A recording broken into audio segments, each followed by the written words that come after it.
actually in studio. No problem.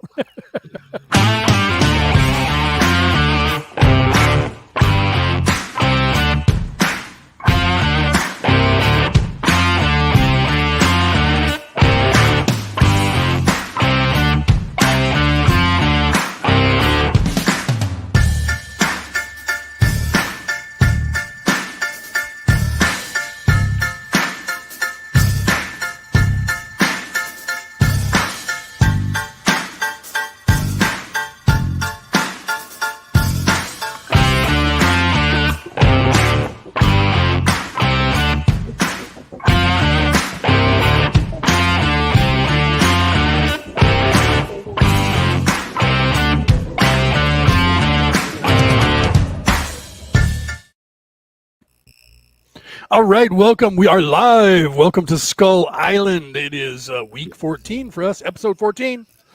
So we're 14. Yeah, 14 weeks in. Show this out, show this out, show this out. How's everybody We're doing toddlers today? now. We're toddlers now. Right? 3.5 months, starting to stumble around, crawling on our belly. Raise our head up a Yeah, little we've bit. already fallen out of the playpen a couple times, and now we're trying to crawl. Right? Maybe there you even go, standing there you by go. this time. Yeah. Oh, fell out, or did we crawl over that motherfucker? Because I used to escape that son of a bitch all the damn time. Yeah. It- Right, I it mean had to be that's a- what we all do. As soon as you start standing up in there and you get your legs under you, which doesn't take long, then you Yeah. start trying to get up and over, and that's what happens, man. And the first time we fall out, we get hit the ground. That's it. We're And back then in we jail. realized it didn't hurt Yep. that bad, and so we tried again. Yep. Right. Yeah, and then we learned to be quiet, right? And thank you, Ariel. That was the only one that noticed that I shaved my sideburns off and just went with the goatee. And she actually made the comment, "Well, look at that, very dapper looking." Thank you, Dapper Dan. I thought it was a smaller face. Double duty. I hadn't noticed. I Little hadn't double duty. mentioned. Right? I was trying to figure it out before I actually mentioned it. But yeah, cool.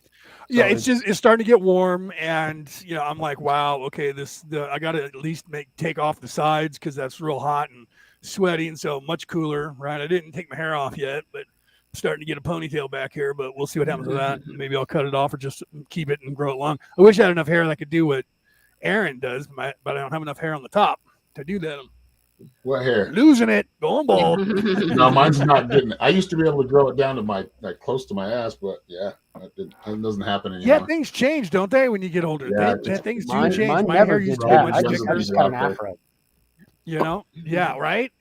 You should grow it, Power, man. it I want never- to see the fro, dude. Right?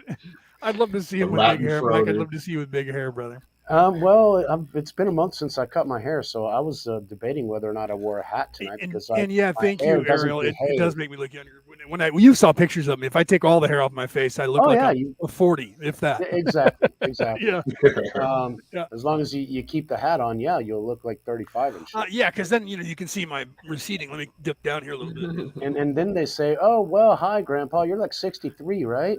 Yeah, right. Especially when I had the sideburns. So even having the mustache, people think just having the mustache, it makes me look 10, 15, even 20 years older than I am. Seriously? So The that's why for a mustache? while I went without the mustache and just had the beard on my chin. And then everybody thought I dyed my hair gray, and they thought I was much younger. Yeah, because it was the Metallica style, right? You were just Right. rocking out the beard chin. Yeah, there you go. Yep. Yeah. There you go. So yeah, happy Wednesday. Today's also Ash Wednesday for Ash those of you who are Wednesday. Christians and against Catholics. It's also the first day of Lent for them. So if you're Western Judeo-Christian minded in any way, happy Lent. Today's first day of Lent.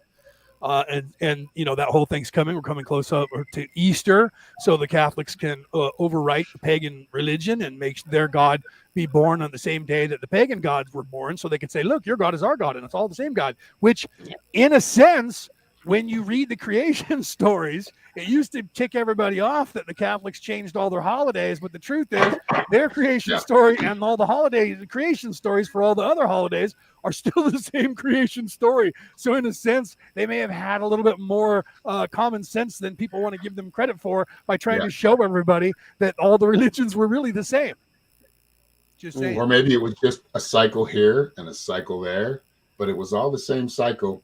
Right. Maybe you need to be on the Christian cycle this time. Maybe you need to be on the Buddhist cycle and change to Christian cycle. I mean, or the other way. It would be these on the Christian cycles cycle, keep change to the repeating Buddhist themselves. cycle. Right. So do we. yeah, I mean, it's really Well, and that crazy that when you start thinking happens. about it. That's what happens. I like that you said that, Aaron, because that happens. It happened to me, right? I grew up Christian, Catholic.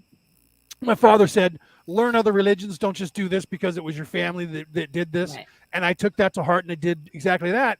And because of that, it led me down the path of all by now, every Yeah. religion and every philosophical thought that I could find on the planet, Yeah. even the ancient ones that didn't exist anymore.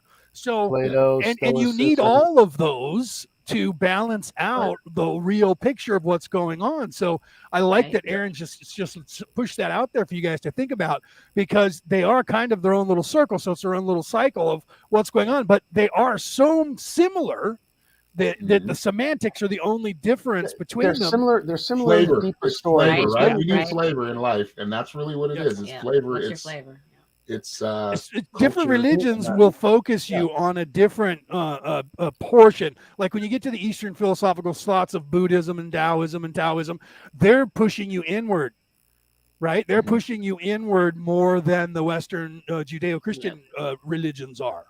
Right? They've always been wait for the Savior, he's coming. Wait for the Savior, he's coming. Mhm. And Jesus, when he was here, was pushing you inward, the same way the Eastern philosophical thought was. Right. It's not really wait Right. for somebody else to. Yeah, he's coming in the end, and in the end is when you die. Period. So there are lots of Right. people who are just waiting there because time doesn't exist at that point, and so to them, they will wake up an instant afterwards, and they'll be in the same place that we are 3,000 years later.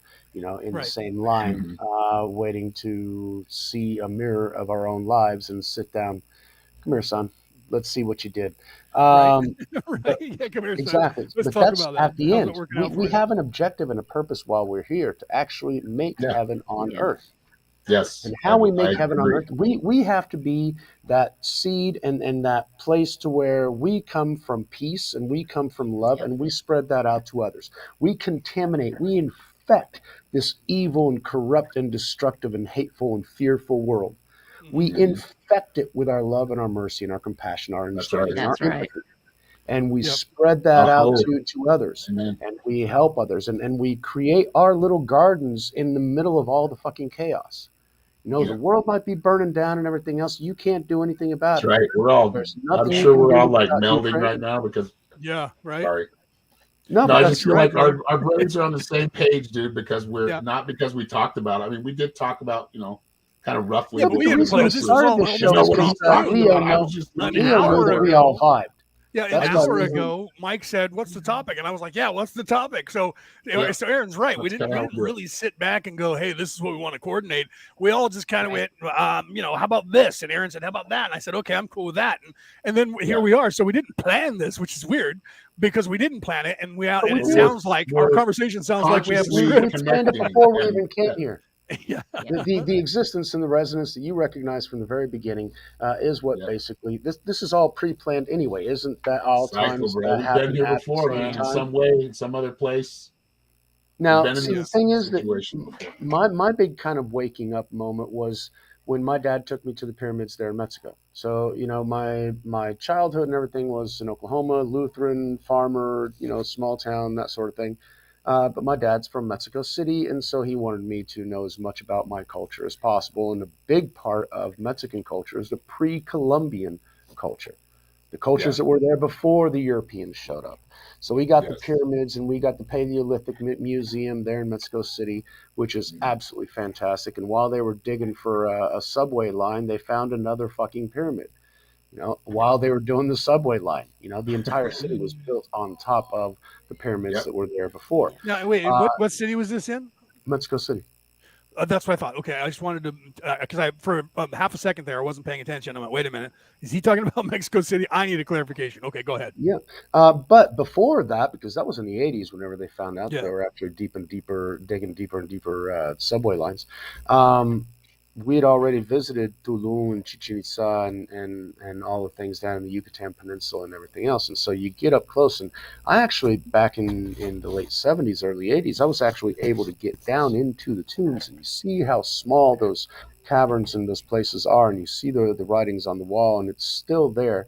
And you get to that tomb at the end, and then you see the sarcophagus and everything else, and all the drawings and everything else is on the wall. And you've got a guide that's sort of telling you and explaining what the little runes mean and how they develop the numbers and everything else. Most people are just looking at, go, oh, take a picture, show everybody else. Oh, this is a really good place. And they don't pay attention to where they're at. They're paying attention to, wow, we're in this event, and this is so fucking cool. When I'm in something, I actually am there. I mean, people really hate it because we go to these museums and I sit there reading the panels. They're going, we saw it, we're moving on. Yeah, I saw it. I want to understand. Right, you want to find out The history behind it. So going to the Louvre, going to D'Orsay, going to all these places and actually reading about and sitting down and contemplating and everything else, what they were going through was a whole different reality. And so that started with the Mayans because it was so fucking different from everything that, 70s, early 80s America, flyover country. What's the base mentality? The Mayans would sacrifice, the Aztecs would sacrifice virgins, and that's the only thing that society, what society hasn't done that we got to hate them because they had human sacrifices. Fuck them, they're inferior. They didn't have the same shit we did. Fuck you. And that's extremely short-sighted and temporally minded, because the reality that we're in today, who's to say that, I was reading about Atlantis when I was 7, 8 years old. That was my curiosity, right? Yeah.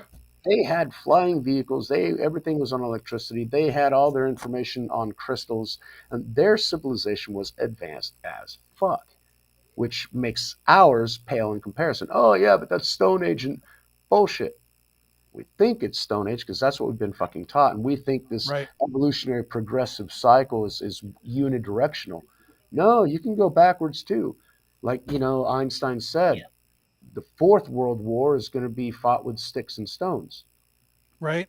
Because the Third World War send your ass back to the Stone Ages. Yeah, I remember he said that. I don't know how they're going to fight the Third World War, but the Fourth World War is going to be fought with sticks and stones. Well, and that would be the reset that they're trying to, put into place now. Well, that's why they're pushing this whole fucking world thing. They economy. want that total destruction. Yeah, they want total Everybody's destruction. Afraid and goes, yeah, he'll save me. Yeah.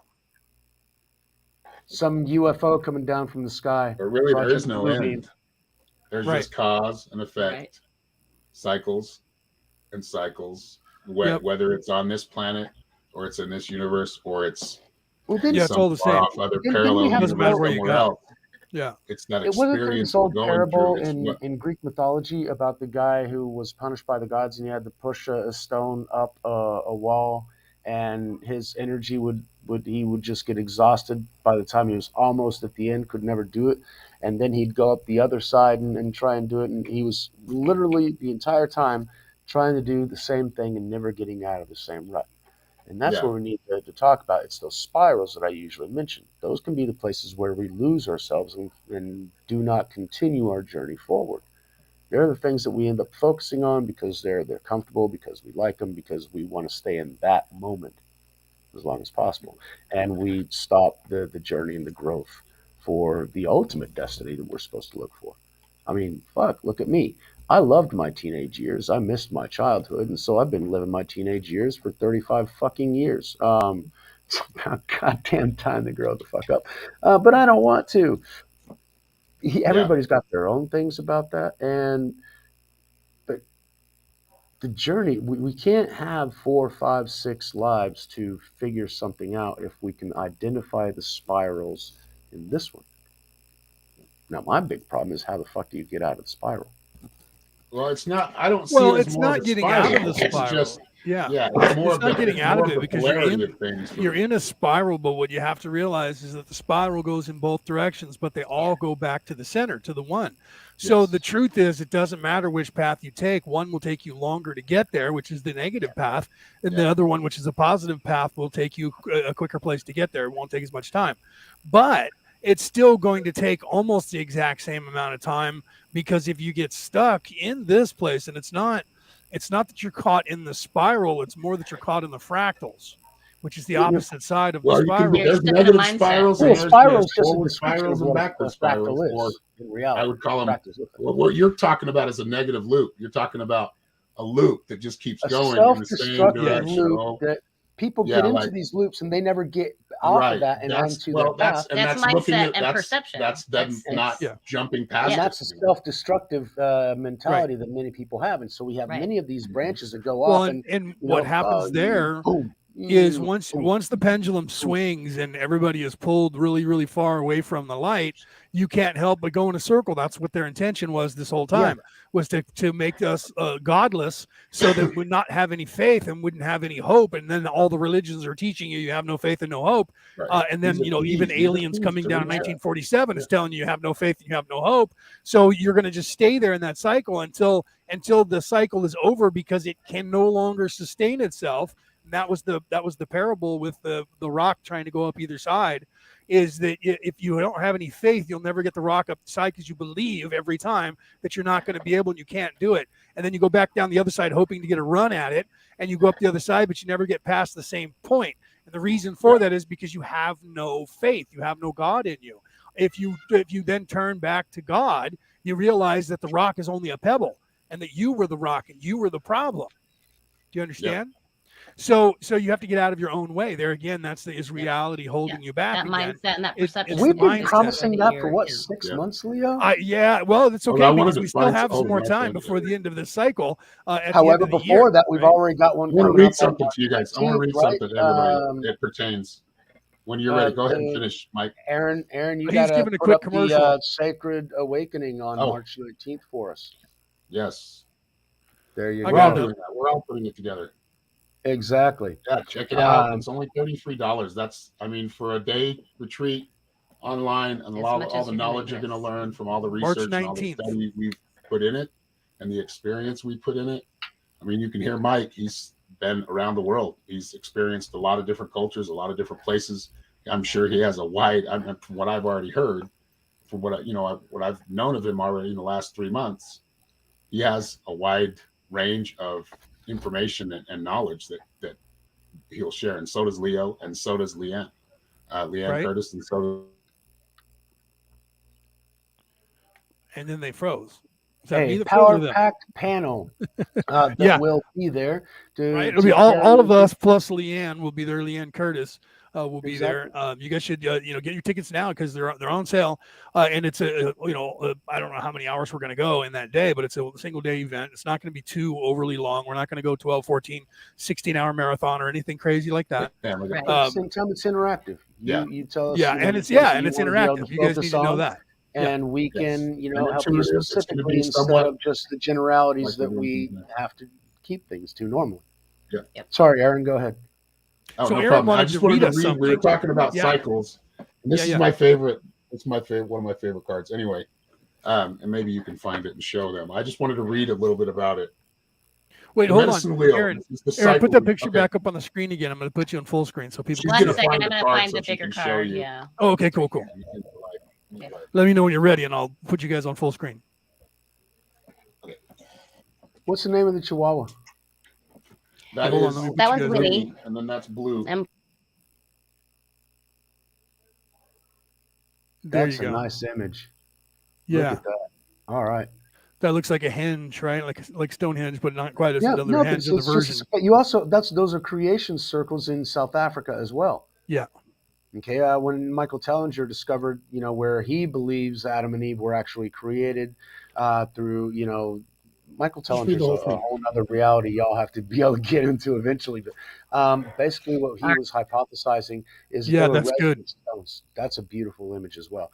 And they have resonant stones to where they end up resonating and building off each other, and you end up creating this wave feedback loop that just creates this beam of energy that they can harness and use for other things. At least that was the ancients' version of what we call 0 point today. We're just trying to get to it from a different perspective. But so Ariel asked the question, who's Leanne? Leanne Curtis is an actress, or was an actress, but she's also very, very knowledgeable, very, very awake. And she was in what was it? 16 Candles, is that what it was? Or Pretty in Pink, one of those. Right? 16 Candles, yeah. She was in 16 Candles, so you guys don't realize that she's been in most of the chick flicks that have been around, that have been empowering women for the last 25 years. She's been a part of almost every one of those. and you guys just don't know, like, you know, because the main character was so much larger than life. You know, she was the sidekick in every movie, right? Yeah, hold on, but no, she wasn't in Pretty in Pink. What was the other one? Leanne Rimes. 16 Candles. I think I remember that from back in the day when I was watching those movies. I recognize that name. I didn't associate. No, Leanne Rimes is a country western star. No, her name is Leanne Curtis. Yeah. Curtis, sorry. Yeah. No. Sorry. You guys can Google her. Just Google, look her up. Look up, you know, if you go to the IMDb or whatever, where they have all the movie stars and actors, just type in Leanne Curtis and she'll come up. But she's doing sacred geometry. She freehand draws sacred geometry, and it looks like a computer freaking program did it. And she does a freehand. That's how good she is. And she's going to be doing that and showing people techniques of that and talking about sacred geometry on the solstice at the retreat. Yeah, the sacred geometry will flow once you understand it, because it's not that difficult or complicated. You know, no, it's not. It's a closed loop. Exactly. You just have to understand the science behind it, or the mathematics behind it. I've been trying to explain it to people for years, even going back to Tellinger, who you talked about, who was getting onto it. And I was trying to explain to him the 369, and then going past that, he got it because he actually got the as above, so below thing, to where science actually proved there is freaking energy that is the as above energy that's out there.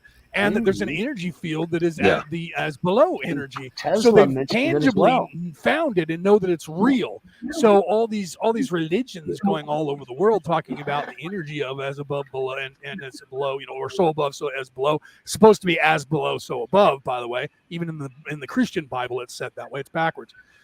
So it's been there, and people have known about it, and for forever, and they're starting to figure out all these spirals that the Irish put everywhere, and that the Africans put everywhere, and that the Aborigines in Australia, all of this stuff is that sacred geometry. And we're like, wow, these people we thought were cavemen wearing animal pelts, barely able to speak to one another, knew more about spirituality than we do today.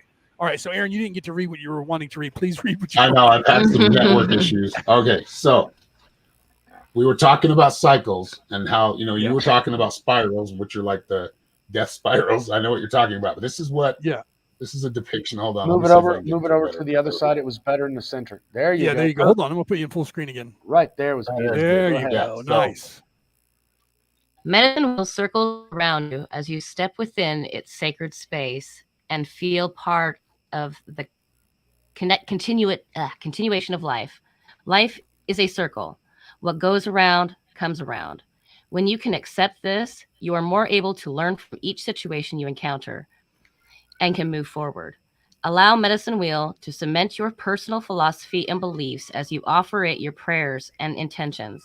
Medicine Wheel gives you access to the energies of the 4 cardinal directions, the spirits of the land, crystals, stones, and anything else you wish to place within it.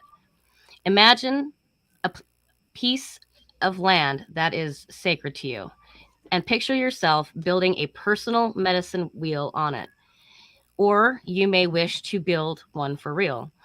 Your wheel reflects your strengths and weaknesses, as well as what you need to learn and gain.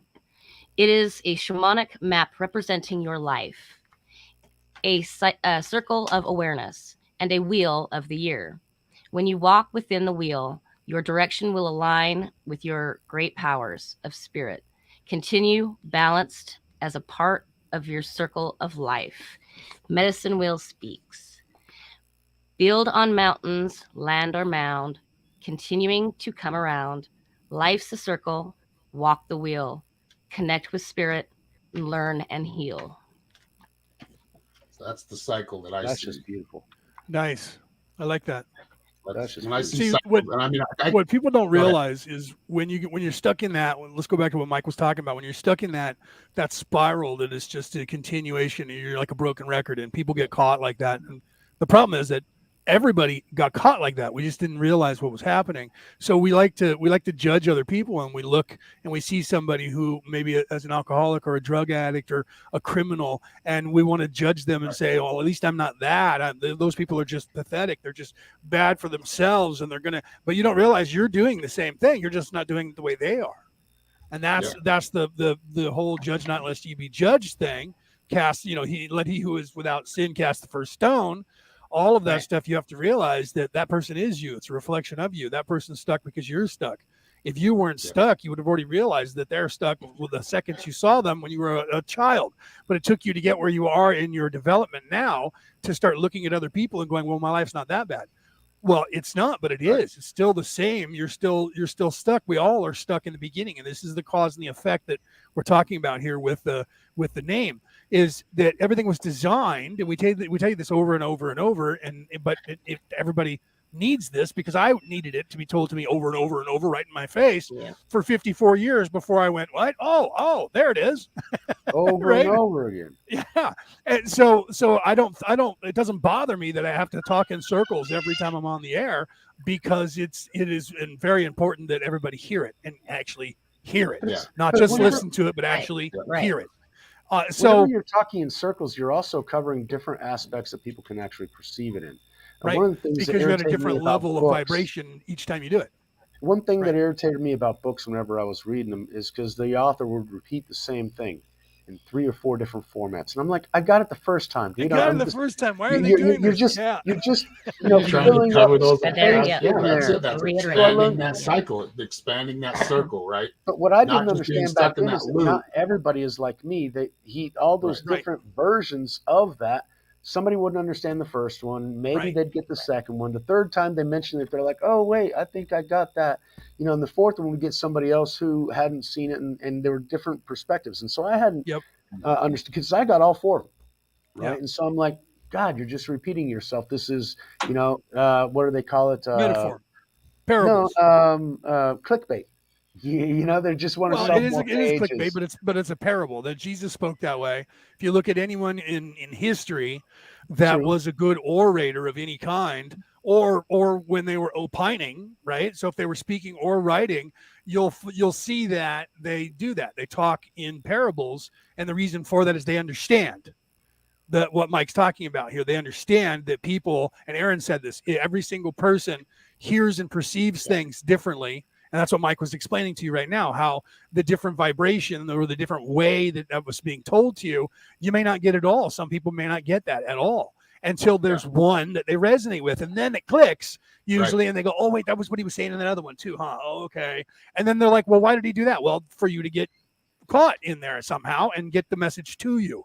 And if it doesn't resonate with you there, then you're not ready for whatever that vibrational level is that person was using. Will vibrate with you at certain times in your life. And when I say life, we're eternal. Right. We don't just go, okay, we're in heaven. Yeah. We're done. Yeah. That's like retiring, right? Like, who the fuck wants to really retire? Like, what are you going to do when you retire? Like, you're going to want to do something, right? You're not just going to want to wilt away and die. Right. And I mean, I don't like to use that example, but really, there's so many other layers and of perception, and so many other keys that help you, at least me, along the way. And we're all seekers in our own right. We've spent a lot of time thinking and critically thinking and diving into things, even some things that can bend our mind and maybe drive us to madness sometimes. Right. But we're willing to look, and as we're willing to see those things and look at them again from a more expanded circle. Right. Okay. We usually call them boxes, but let's call it a circle today. Well, because the box is still, we have less fear, less still the same thing, things. Right? It's still the same thing. It's just the sharp edges instead of the spiral, right? So it's still the same thing. That's the difference between the Fibonacci sequence and just a feminine and the golden mean ratio. Play on it. So yeah. So it doesn't matter. I'm mad in my Go ahead. Right. I'm sorry. We're all trying to square the circle, or right, or circle the square. We're either hole. trying to square the circle or circle the square. Either way. Sometimes you try to put. Yeah, exactly. Yeah.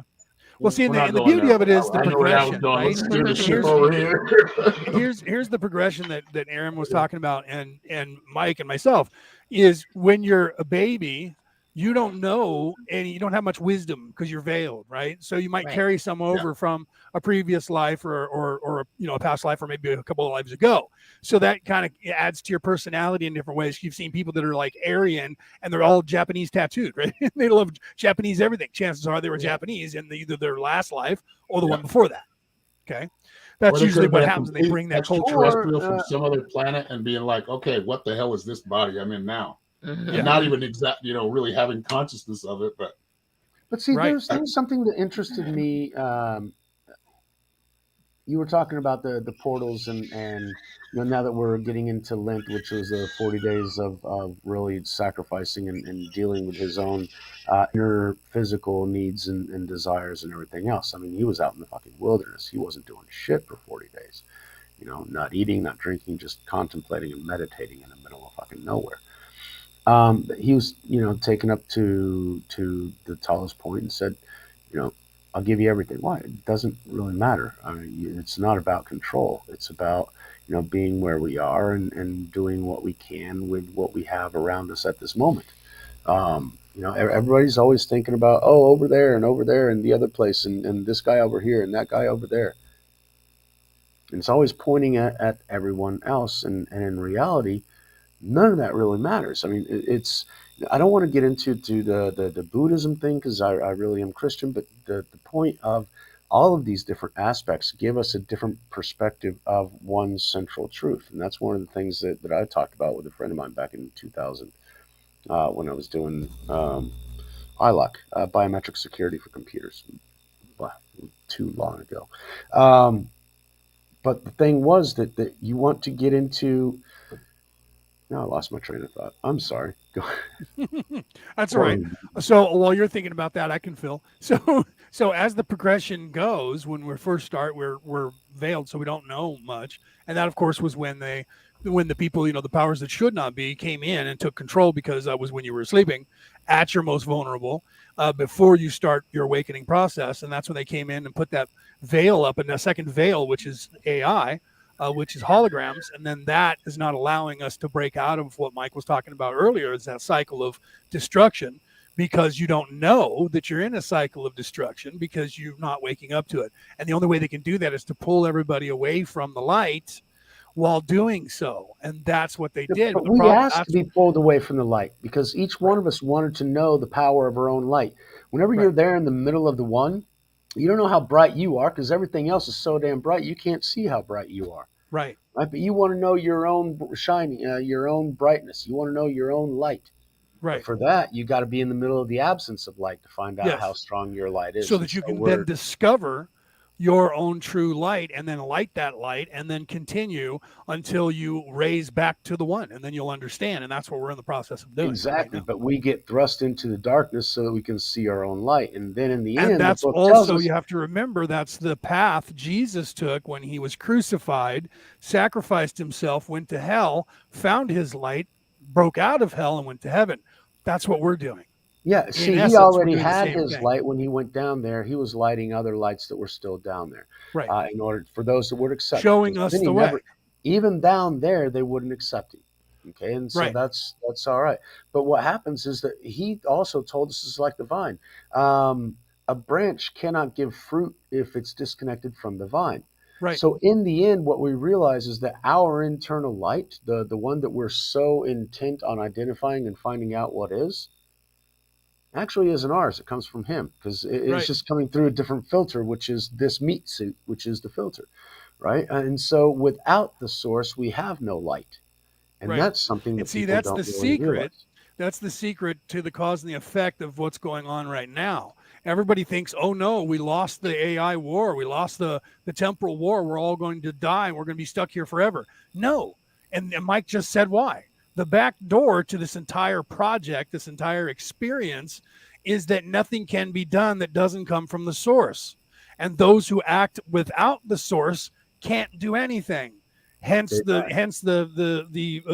term that nothing that is real can be threatened, and nothing that is unreal exists. Do you see? The unreal can only try to influence the real, so that real actions are taken in this three-dimensional realm. Correct. And therein lies the biggest problem, because we have three levels of energy. We have thoughts, we have speech, and we have actions. Yeah. So what happens, you think something, oh, whatever. It was a dream, you forget about it. That probability and that potentiality kind of ceases to exist. But you got something that you dreamed about, and you wrote it down, and you actually took an action. You wrote it down. So that's another level of action. You actually put that thought into another level, energy level. And you keep thinking about it. And every thought that you have about it, you're actually feeding energy into that probability, into that potentiality, making right. That's more 3 powerful. plus 3 equals 6. Eventually, you get enough energy to where you're like, I need to tell somebody about this. And you tell somebody, boom, that's second level of energy. That other somebody's going to start thinking about it. If they speak and everyone else speaks, then somebody's going to act. And so those are the levels of energy that that's why we have to be careful with the energy that we put out. So make sure that everything is in the kindness, love, compassion, and ethical morality, to where the energy that we're propagating naturally by existing is the best kind of energy that can be, because we want to create heaven on earth. Correct.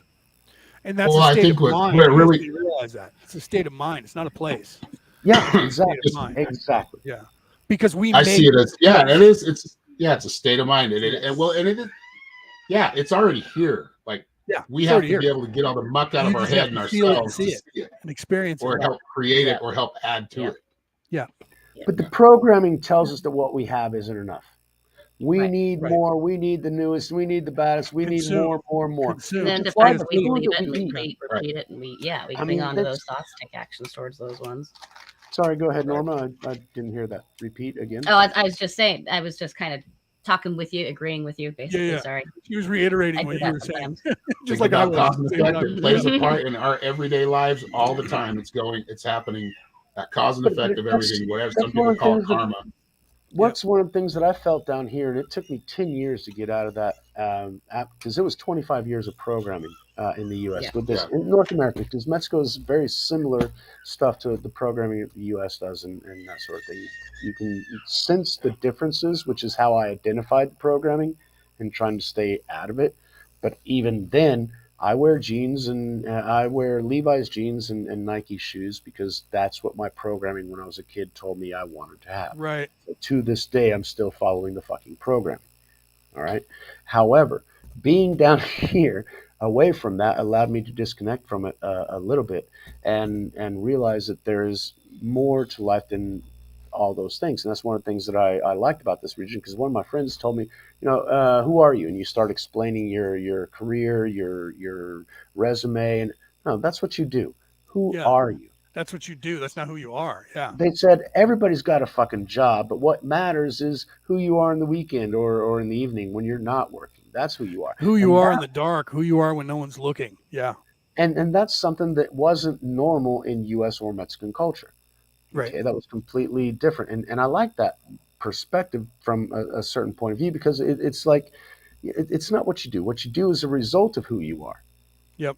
So it should be. If it doesn't reflect that, then you're going to have serious you're doing something problems, wrong. and you're going to have anxiety and nervousness, because you're not in sync with what you're doing.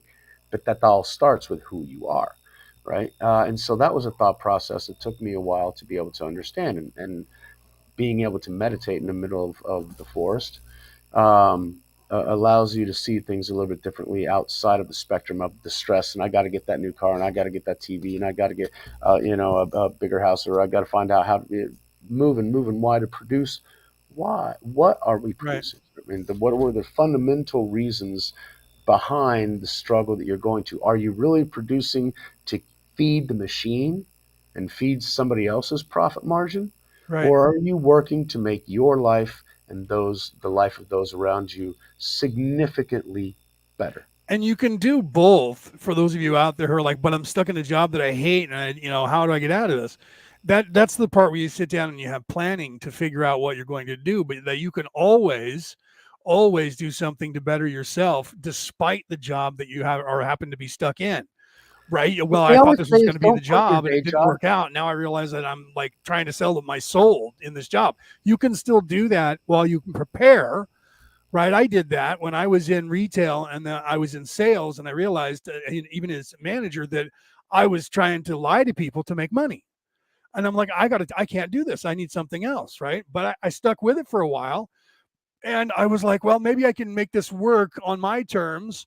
And that created problems because you have different management styles, and if you don't have the style of the evil people, they consider you weak and they try to get rid of you or stifle you or take advantage of you. So then it was you against the machine again.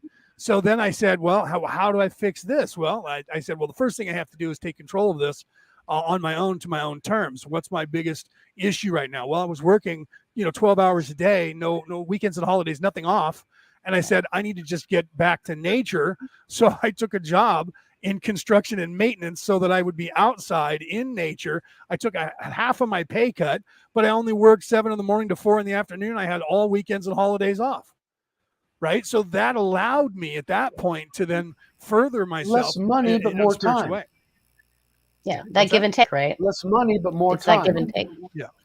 And see, that's one of the things that I say. Everybody, no matter if you're a trillionaire, billionaire, millionaire, or some schmuck living on the fucking street, every human being on the planet has 24 hours in the day.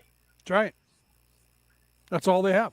Same amount that you have. Full 24. So if you say I never have enough time in the day, it's because your planning skills are not very good. You're trying to put too much on your plate. Right. Or you have outside influences trying to force you to do too much. And then you're doing that to your own detriment by taking away your time from you to dedicate it to somebody else because you think that's what you're supposed to do, or your boss is making you come in on the weekend or whatever. You have to become aware of those things and learn that simple word, that smallest word in the English language that means more than any other word. And I don't mean run. I mean no. Yeah, that was a hard lesson for me. There are people who they were taught from a very early age, no is just as easy as yes, because well, in Spanish and Portuguese they have the same amount of letters, right? So one's as easy as the other, but no won't get you into trouble. And so a lot of people have the no. But with my dad was a salesman, and so in our family, no wasn't an option. I mean, He would promise the stars in the sky. He'd make you feel great with the things that he promised you, but in the end, no, I didn't get that yellow pickup truck. I didn't get the motorcycle, and whatever. He was trying to make me feel good at the time, and I understand that now.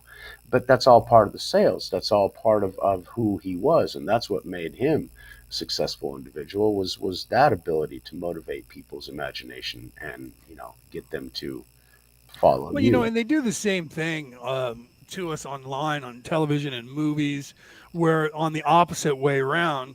I was just watching this video that was showing a lot of the propaganda tricks that the rich pull on the poor. For one, just having somebody having an emotional breakdown on television. It's psychological programming. They understand. They've understood for decades exactly how to program the mind emotionally, psychologically, and now through Neuralink and through DARPA projects that are sending sound waves, the voice of God and sort of shit. They are actually they've been using those for a while. Exactly. And they're cracking the programming code for the brain itself. So if you're actually hooked directly in, that's for faster interaction between you and mainframe. No, that's them trying to AI. The AI in that mainframe will hack your brain in 2 fucking seconds or less. Because it's going to be a quantum computer. It's already going to know your programming, and you will be a drone of the system. Right, but the problem, which you have to understand, see that sounds all gloom and doom. That there's no way out. We're all going to die. We have no hope, and AI is going to take over. No. Just don't. I mean, if you're living in nature, you don't have a microchip in your fucking brain. Well, even if they see, here's my thing. Even if they try to force it, Peter in the audience was talking about how over in Ireland they're going to start bringing people in from Ukraine, and they're telling the people of Ireland you have to open up your doors and accept a refugee in your house, and they're going to make a law. Nobody in my house, motherfucker. Right, and he said, "I'm not having nobody in my house." That's the same thing he said. That's what I repeated. I read that. Yeah. So he was like, "They're just not doing it." Well, here's my thing. That's the same thing. You have to understand that everything that's going on is a metaphor for something else, right? So that's the metaphor. Even though it's a refugee that should be helped, forcing people against their will to help this refugee is akin to telling them you have to have a vaccine card. Or you have to have a shot. That's the whole point of controlling others and focusing on outside control versus inner control. Right. Yep. You control you, and you try and educate, and you try to make sure that everyone's making the best decisions. But hey, I wore a mask in the beginning of all this shit because I was scared shitless for a couple of days. You know, Me too. you watch the videos and everything else of people falling dead in the street. Well, that was the big fear. That was the big show. They were selling it. And it took me about 2 weeks of research to find out that. Right. Oh, fuck. Once I started going to the CDC and listening to their research, which everything was based on, I went, okay, so this thing's a nothing burger and they're lying about it, because otherwise all these numbers wouldn't be the way they are. Yeah, but I went to others and saw what their projections and motivations were, and I saw. Well, see, I did that too. I went to everything I could go to find out. You know, CDC's probably lying. Well, what else is there? Then they were using John Hopkins University. The victim mentality is, oh my God, it's going to happen. I'm so afraid. I'm going to stay in my corner and hope that nothing touches me. Right. Whereas the alpha mentality is, all right, this is a threat. What is it? What's it involved? What's its strengths? What's its weaknesses? How can I beat it? How can I continue to fucking live through this bullshit? I'm going to find out as much as I can so that I can defeat my fucking enemy. Fuck everybody else. I'm taking care of me and mine. And that was the only people who are going to do that. That's not 100% of the population. That's not even 50% of the population right now. We're seeing that now. How many people are requiring masks everywhere? Right, but it's getting there. People are waking up exponentially. So people are getting defiant. The Democrats ceded on everything. No masks. Build the wall. Lower taxes and bring back manufacturing. Well, look what they did for the State of the Union yesterday. They put all those barricades back up because they were making a point to show. We're expecting to people to show up here, truckers, and an insurrection again. And nothing happened. Nothing happened. So the news guys that were standing out front waiting for people to show up looked stupid because they were looking like they were waiting for a cab that wasn't coming. And nothing happened. And then no one talked about it anymore. But they put all the stuff back up. That was their show of fear once again for two reasons. One, they are afraid. They're coming from a place of fear, and you see just how much they are afraid because they're scared shitless that the people are coming for them to take them out of power. The people are coming for them, and the people are coming for them to take them out of power, but they're not doing it physically with an overthrow of the government. Hasn't gotten to that point yet. It may someday. Right now is not that time. Right now is voting them out is the quickest way of getting them out of there. Right. That's not necessarily the point. That is. We don't want to necessarily just go in and overthrow everything and do like a Bolshevik revolution and the Great Reset, which is what they're trying to implement. Yeah. It's not going to, what we want to do is make sure that the Constitution that governs, the law that governs our government is being followed and understood by our employees whom we voted to put in to represent our will. Whenever they don't listen to us, there's a fucking problem. If your boss tells you to square that fucking round peg and you're shoving it in round, regardless of what your boss says, you got a fucking problem. They'll fire your ass. Oh, yeah. When I was 17 years old, I had a job working for a company, and I'm not going to name the company because it wasn't the company's fault. Yeah. I was working for a company, and it was a retail company, and the manager of the store wanted me to climb up a ladder and take the roof tiles off the inside of the roof, because at that time period back then, we had realized that was asbestos, and that was causing people to get mesothelioma and having cancer and all that. So they had it in the tile on the floors and in the roof panels. So all that stuff had to be traded out. I had already heard about that and knew that it was not. They tossed you up there to clean out asbestos without telling you about it beforehand? Yeah, he said, I want you to climb this ladder and I want you to replace those roof tiles with new roof tiles. Didn't say a word to me that those are asbestos. Didn't say a word to me of, we're going to put you in hazmat gear. It was get up on that ladder and change out these tiles. And I'm like, those tiles are asbestos. And he said to me, saying, hey, look, you're expendable, so fuck off. He said to me, if you don't climb up this ladder and change that asbestos, change those roof tiles, I'm going to have you fired. I said, try and have that hold up in a court of law. You go right ahead and try that. 17 years old, I was well enough to know that. And he went and tried to get me fired. And the senior manager, because the way that company worked, the store manager he didn't have all the seniority. There was a floor manager who had more seniority. He said, you realize that kid, right now, because of what you said to that kid, he could cost this company millions of dollars, because you just threatened that if you don't go up there and get exposed to something that will kill you, because I don't want to do it, I'm going to get fired. They don't have lawyers involved normally whenever they're doing that. They just do it because they really don't care. They don't think about the processes at that point. Right. Well, some people don't. They just go, okay, yeah, boss, I'll do it. They have no idea. And then in 5 years, they get cancer and they die and they have no idea what happened or something else. Oh, but they were fired 2 years ago, so it doesn't matter. Yeah. That's just crazy. That's when the person has the mentality that you're just cattle. I don't care about you. You are just cattle. That's the way they consider all of you guys, all of us. Yep. Yes. We're all just absolutely cattle. Yep. We're just numbers. Yep. We're just slaves to make money for them. Yep. And that's what everything that you're doing. And that's that programming that Mike was talking about and Aaron was talking about and Norma was talking about that we get from our television to buy certain products and do these things and eat this food and go here and do that, work, stay asleep. That's why I tell you, and we've said this many times, watch the documentary that was They Live with Rowdy Piper. And you'll see why it's a documentary if you take the context of what we've been saying to you in this hour right now, and then watch that movie right after you're done listening to us. You're going to go, holy fuck. Because I did the first time I saw it. I was in a movie theater watching this movie, and I was like, oh my God, this is real life, guys. Guys, I'm looking around, and people are like, dude, are you high? You're all paranoid right now. I'm like, I don't think you understand what's being told to us here on the screen. Yeah, so watch that movie and get it. Weird thing, Aaron, you'll like this. We've been talking about music and how all these different songs are about that. Aldo Nova, Fantasy. Aldo Nova, Fantasy. This is just a fantasy, right? The whole song was telling you this is not a real reality. I didn't even notice. I loved that song. Dude, there's so many little keys hidden, dude. But I think a lot of this comes from like they're prophesying it because they're just writing music, and when you're writing music, you're allowing that channel to come through, that creative channel. So when you're getting like little hitchy, like I'll get like little lyrics, or I'll write something that's just kind of a little, little music in my ear, and then I'll add to it. So like, oh yeah, I can hear that now on guitar. So if I play it, I can hear it, and so I connect that, right, and then it just builds, man, and it comes from that higher place, or those higher places, because and it has to. I mean, look sometimes at lower places. When Joe Rogan was interviewing Maynard from Tool, now he was asking about how they wrote the songs. I was baffled, and this goes to what Aaron was just saying. That's why I'm saying it. He said they write the music and then I write lyrics to it.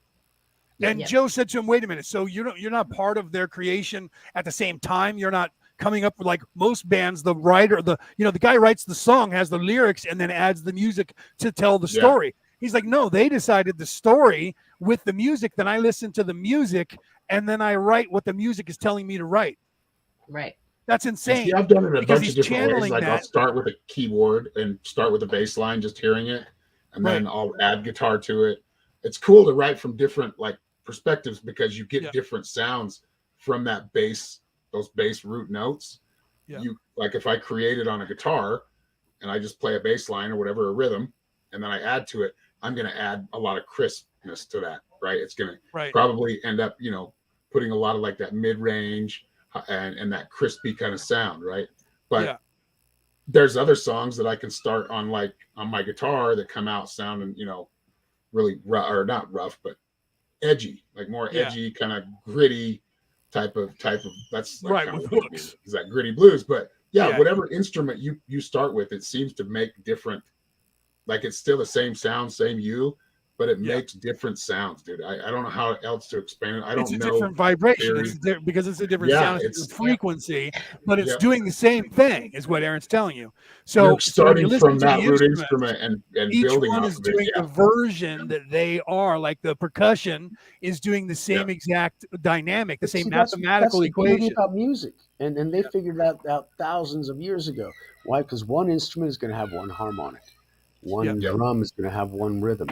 You get those two together, you get into a couple of other instruments. If they're all in the same harmonic, the power of it grows.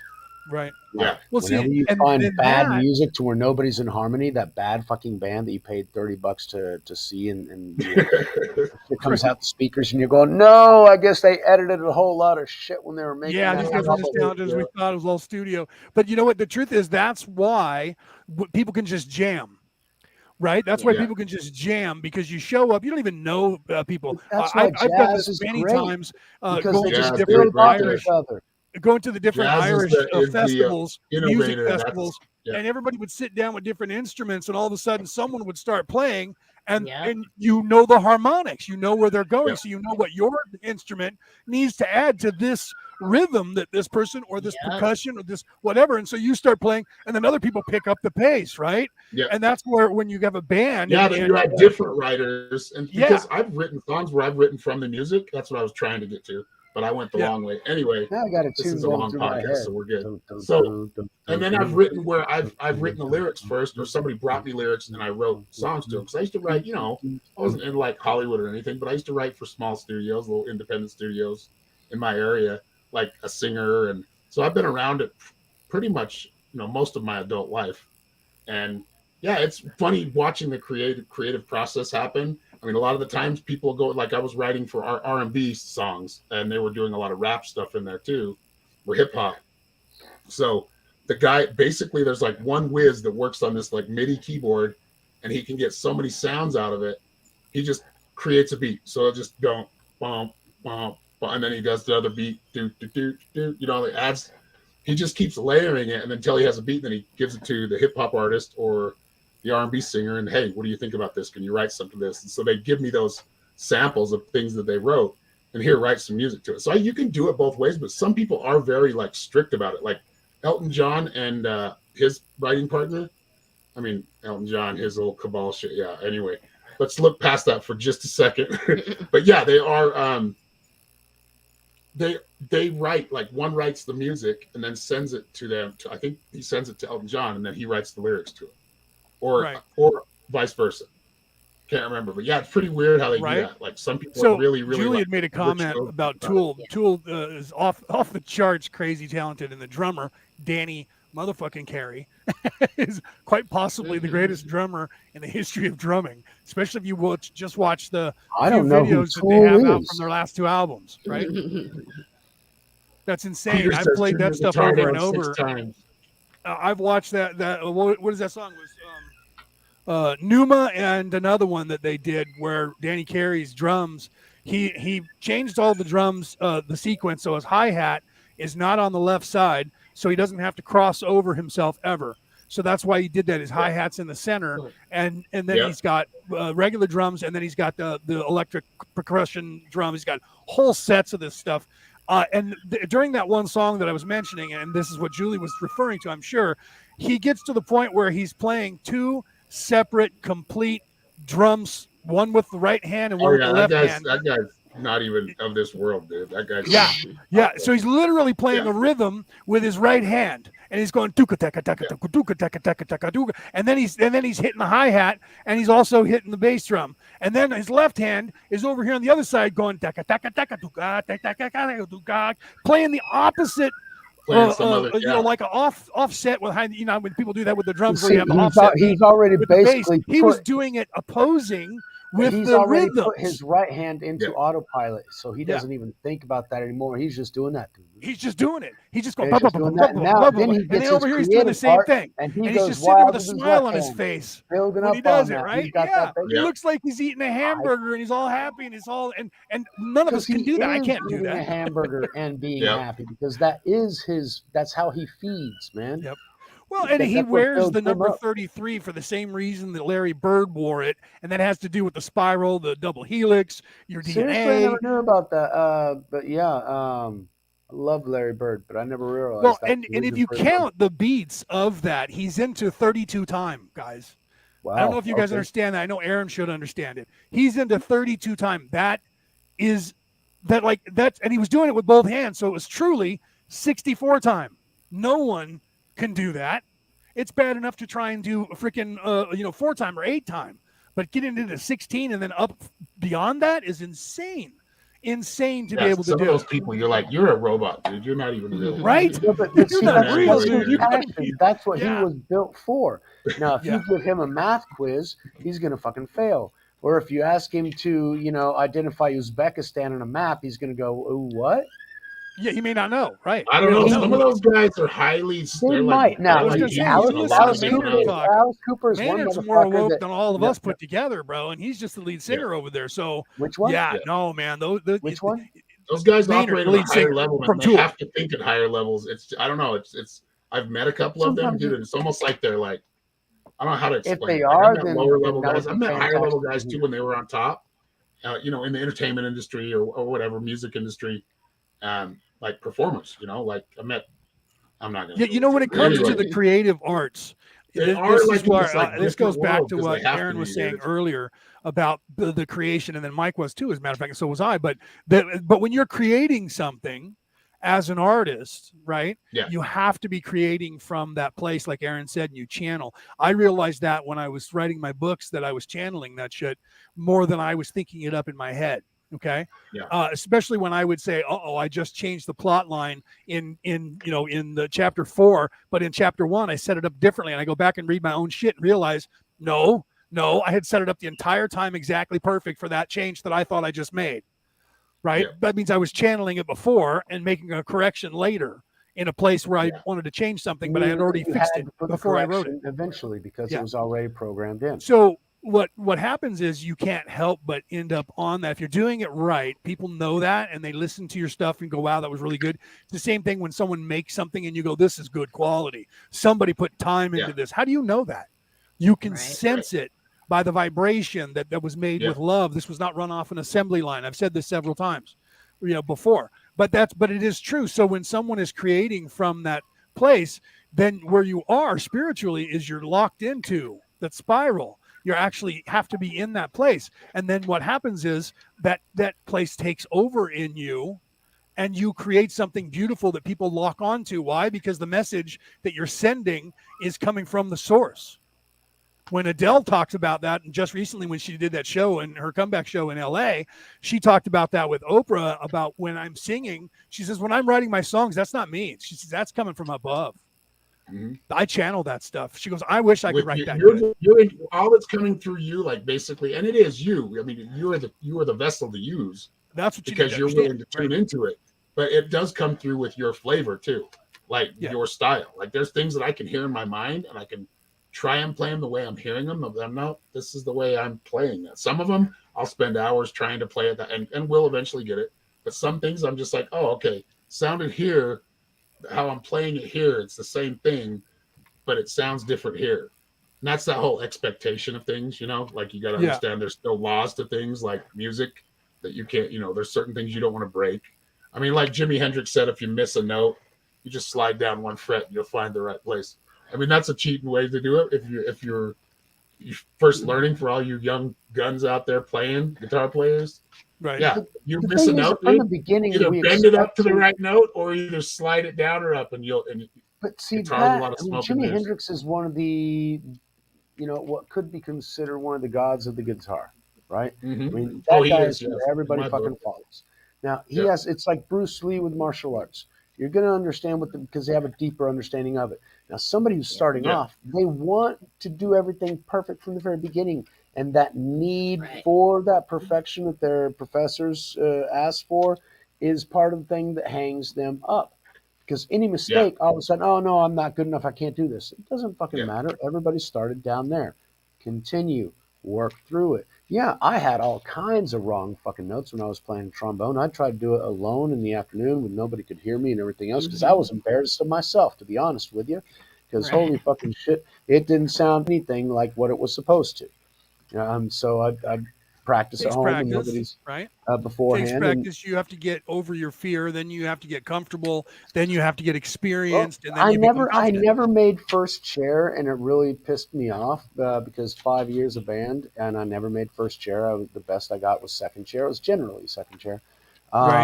Third chair once, but that motherfucker sucked, and I beat his ass later on. So yeah, generally second chair. I would like to say that I just got into it because of the art of it, but no, it was basically, hey, I just heard a kid in class that was playing guitar and all the chicks were around him. So I'm like, oh, hey, I play guitar too. Knowing my dad played guitar, so I knew if I needed to learn.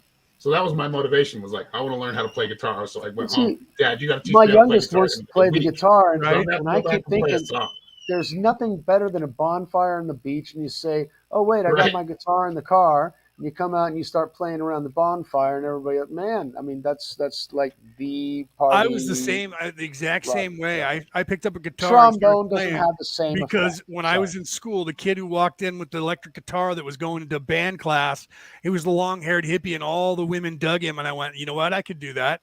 And I went and picked up the guitar and started banging on it. And the next thing I know, I realized I was already in choir. I was already able to sing. And then I'm hearing guys like Rob Halford and, these guys that could just bellow. And I was like, I wonder if I could do those things. And I remember my techniques to warm up from chorus. So, try that. Next thing you know, my buddy says, bro, you can sing. And I'm like, yeah. And he's like, you're going to join my band. And he was putting a band together. And he's like, what else do you do? And I'm like, I can play rhythm guitar. He's like, you're in. Now we need an electric. He was a drummer. Now we need a lead and somebody on bass, and we can bang this out. So we did, and we had fun, right? And I wanted to be a singer and go on, but then life started, and I ended up, at some point you have to say, I'm going to be in a band forever, and that's what I'm going to try and do, and I'll make it somehow. Or you go, okay, I got to get a job because I got to do this. Well, I unfortunately made the choice to get the job, and I regret that now because my life could have been completely different. However, I like my life where it is and how it turned out. So when looking back on don't regret it, bro. That's everything that we've been through, good or what we perceive as bad right now, I feel is what's brought us to this moment. And it's taught us everything we do. We can look back and say, hey, I could do it again. And that's where I was kind of getting at, or, that was the next step in the, life after death. And where do you progress from that? Well, you may sit there and look and go, okay, well, I wanted to do that more in my life. Yeah. I'm going to go down there and I'm going to try it again and do more of that. But are you going to do that at the end of your life after everything's over? Striving for excellence. What's that?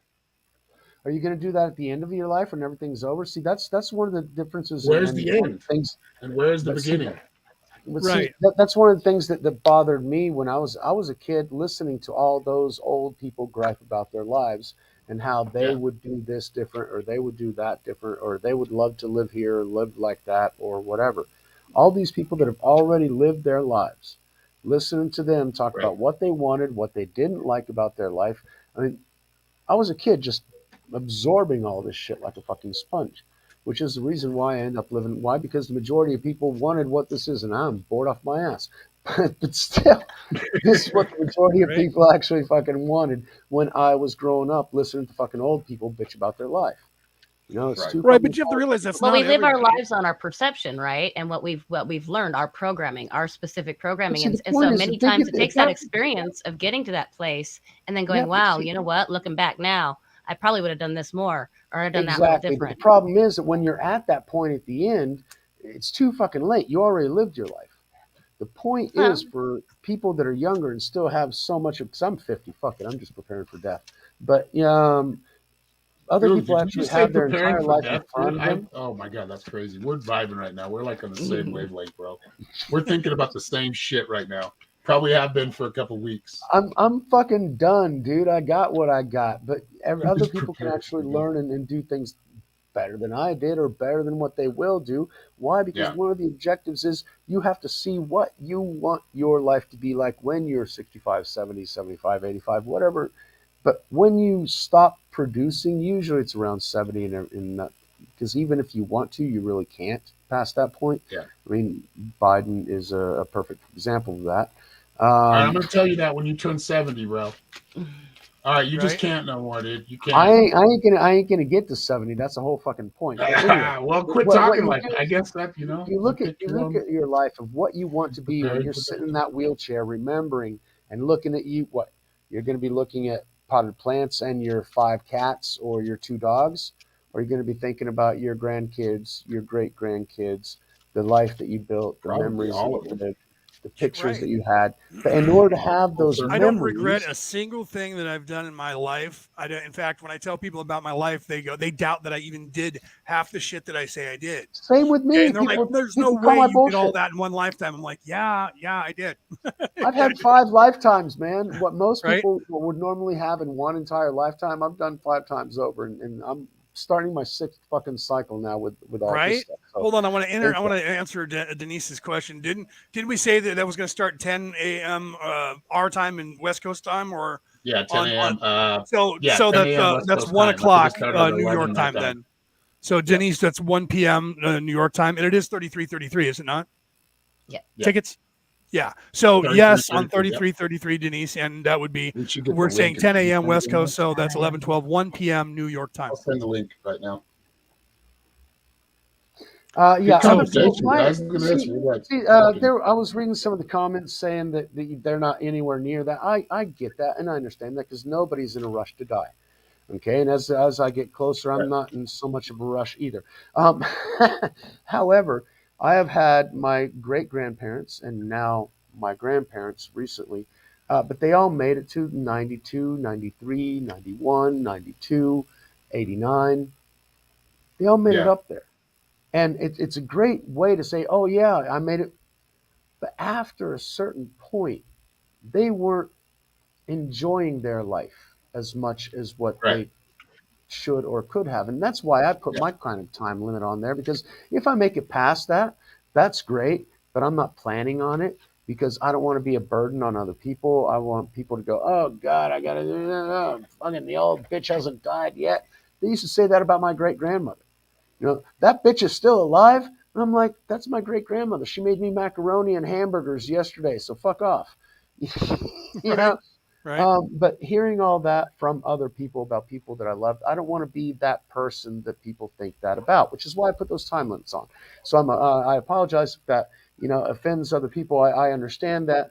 But again, that's just my upbringing and that sort of thing. But give me a second. I got to go. Your perspective. So I do agree with Mike. I want to agree with Mike that there has been more people in our lives when we were younger who were not happy with their lives and were not awake than now, because the people back then were far less awake. So they were unhappy with their life because they knew that they were living in a life that they couldn't do what they wanted. They felt that. So they knew something was wrong.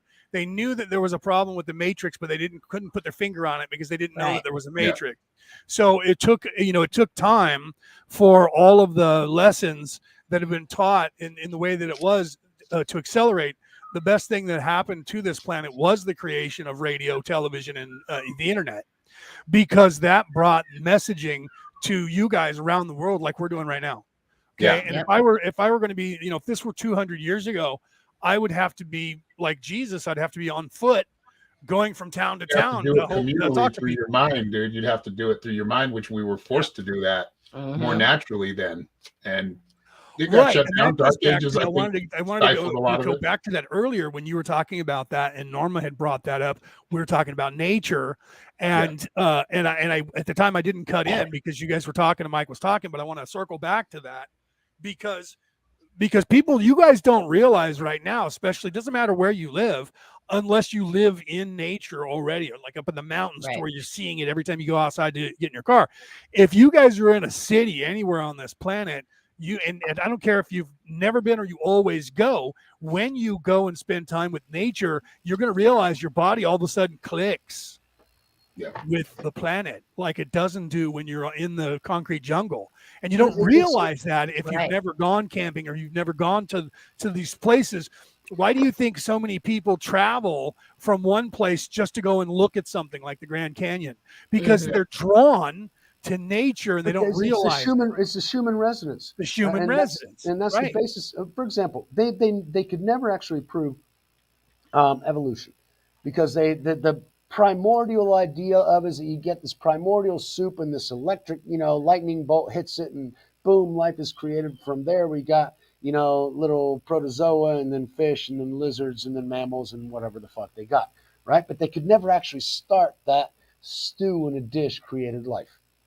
And so they tried all kinds of experiments and everything else, and they were deep in bunkers so that they wouldn't get interference from anything else and trying to test different things. And somebody actually put in the Schumann resonance that is the Schumann resonance of the atmosphere and what everything is. And they were actually able to do it. What happens is that resonance of the Earth itself is what allows life on this planet. Every single thing that is alive on this planet resonates with the Schumann resonance, which is why people are so comfortable at the beach, because you don't have tall buildings. You got an entire ocean. You got the sand. You're barefoot. You're dug in there, and you are fucking connected. And so it's resonating. And the harmony of music pulls us back to that same place. Music soothes the savage beast, isn't it? Right. some people pick up a book and they're reading the book, and the story It also that's in the forces you to book is look at pulling them yourself into more, that too. same spiral, and you don't notice Yeah. it, that it's doing it. Why? Because that same message is in that Words. book, that same vibration that is in there, that's in the music, that perfection, that harmony, the Schumann, the Schumann. Isn't that funny how it's Schumann resonance, human Human resonance, right? I don't think that was an accident, even though it was a person's name. His name was Schumann, the guy who figured it out. MIT professor. He had Yeah, his so they named it students after him, figure but the out universe what kind the of put that resonance real of the planet close to was. human resonance, Schumann resonance. But if we right? look at These the are the things genetics that I of see that nature does. after I learned about the Schumann resonance, I started digging a little bit deeper, and you start finding out that the DNA of most things that are on this planet actually resonate with the Schumann resonance. And so we Same have vibration. We all live on realize the same vibration in this Right. vibrational plane. now That's the that back makes me door to ask the a matrix, question, a guys. basic question. How would That we is the live on Mars reason. or somewhere else where the resonance of the atmosphere around us isn't the Schumann? Is that Well, one of the maybe we're reasons not why people human on break Mars. down Maybe so we're much when they're up in in a different meat the suit Yes, what? yes, and or no. gas suit or Because whatever. Mike, yes and no. Because what happens is we don't realize when we're here just how much we are emotionally and psychologically and mentally connected to each other, Right. in vibration, with telepathy, empathy, all kinds of other things. And then when you leave the planet, your senses, your perception is that you're not around people. And you don't think, most people aren't thinking, yes, but I'm still telepathically communicating because they're just right down there on Earth. I'm just up in orbit. You don't think that. You start feeling separated, and you get anxiety in your Right. mind that says, oh no. And then your mind says, and you can't hear them or feel them anymore because it's dimmer because you're further away. And then you exacerbate that with your fear. And that's why people break down, because they don't have that familiar blanket that's always there. In the back of their mind, they have the Schumann resonance still, but they're not tuned to it because they're stuck in the now. So they don't realize that that comfortable blanket was just literally being around other humans and being able to communicate with them on a level that is subconscious to most conscious of people, only because they're in a very low vibration. This is something that the people, and I muted a little bit because I've got rain coming through yesterday, which is why my signal was shit yesterday. So I don't know if y'all can hear it, but unfortunately, where I'm at, it rains about 70 or 80% of the time. That's okay. It's why I've got tall trees. Yeah, no, when I'm not hearing perfect any for background growing. noise. Yeah, you're all right, brother. All right, so getting back to actually, I can barely hear it now that now that you're quiet, but it just sounds like rain, water. It is. It's now. Mike's meditation hour. Yeah, Listen right. to the Oh, it always sound is. of That's the rains. I created my own little paradise on Earth, to where I could, because the rain here, and I wanted to do fountains for the music and the sound of water crashing and everything else. Yeah, I need to start recording those sounds. I need a better mic though. When I was living in Arizona, I would run outside when the sandstorm, right after the sandstorm would blow away, because then you knew that it was a storm pushing the sandstorm. So as soon as the sand started to dissipate, everybody ran outside because they knew there was going to be a monsoon downpour. And the temperature would be 120 outside, and it would drop from 120 to about 75 in like 4.5 seconds. But the water was warm enough, falling on you, pulling all the heat down, that no one got hypothermia. Yeah, no one gets hypothermia because all that warm water is falling all over you, and it's keeping you still with your body temperature lowers slower than the ambient temperature did outside. But then you have that rain coming down, that beautiful monsoon, the power of that rain and the resonance in that, and of course the negative ions in every droplet that makes up the little film that makes the drop of water. It's a negative ion. That's why we take showers and we like it, because the negative ions on our skin react in a positive vibe. Yeah, brings our vibration up. It pulls them off so that we're freer, because those positive ions. That's why people love to go play in the rain. Exactly. Take a shower. Make you feel good after that. Yeah. Exactly. But yeah, it's not normal. And so whenever I get into a certain mindset, other people don't get me, because I'm resonating on a different level. I'm more existential. What really does make you happy? What drives you? What makes your soul feel comfortable? Because that's why we're kind of here to do. And I'm trying to help others find that. For example, my oldest now is he graduated high school. He's been accepted to college. He's got options for 2 or 3 different places, but he doesn't know where to go or what to I put this up earlier, but it is now, we've just gone back around to that 100 years ago. If we would have been alive, we'd have been burned alive or killed if we were alive 100 years ago talking about now. You can't no. The Earth is the center of the planet, of the universe, and anyone who says different needs to die. Well, I mean, they did that with Socrates. Bars, then. Socrates said the world was round, and they made him commit suicide by drinking poison. Yep. For saying the world was round. I mean, think about that. Well, just by saying the world is not flat. I know, that's crazy. That's happened to a lot of people, a lot of famous people, yeah. Yep. Well, look at John Lennon. That was brought up earlier as well. John Lennon writes many songs, but that one especially, and he was very awake, and they killed him for it. The Beatles thing trips me out, man. I'm watching this channel where this guy's got going deep into how they're changing out John Lennon's and I'm not at any conclusion yet, but whoa, it's tripping me out. Just this background, the guy's name, that whole John or Paul is dead thing. Yeah. This guy goes into it. It's called Sage of Quay, Quay. That guy's awesome. Whoa! This guy goes deep into it. He's a musician, but he shows you all these different pictures and how these, John Lennon looks like a different person, just with the same kind of vibe, right? And this similar bone structure, but you can tell they're different. The John Lennon. I know you can grow. You age and you get older, and so you change. But no, these are pictures he's showing within a couple of years, and you're just and it's all of them, dude. So what he's getting at is, if they can do that with the Beatles, right? How many other bands are they doing that with? Right. Well, the video that I was telling you guys about off air, it was called "A Rich Man's Trick," and they talk about that, about body switching. Back when JFK was shot, they had 2 bodies. They had a body double. They had JFK's body, and then they got a brain out of another cadaver, and they were trying to show that why JFK was missing his brain, because if he got shot the way he got shot, he should still have brain in there, and he didn't have any. There was no brain inside of his head. They're like, "Where's his brain?" So some guy comes wheeling in with it and puts it in formaldehyde and says that they took it out on the plane, right? And that it was perfectly nothing wrong with it. There was not a bullet hole in it. So they botched that whole thing. They got a guy who was a police officer in Dallas who looked the build and everything like JFK to be the body that they were fixing to tell the world he was shot by one lone gunman from that window in the back of the head. Angle. They had 13 guys shooting from behind. They couldn't get the right angle. No, it was actually 8. Yeah. There was eight guys. It's all in the documentary, bro. I'll send it to you guys after the show. You're right. I saw that. You're right. 8 shooters. Yeah. 8 shooters.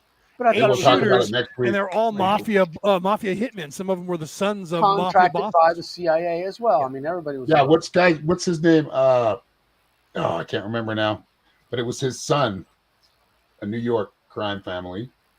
Well, it wasn't the Gambinos or it was that one guy, because he was busted in Watergate too. I know who you're talking about. When the cop busted in on Watergate and turned on the lights, he and 3 other mob bosses were in Watergate building along with politicians who got caught because they were in there. But it's just like MS-13 today.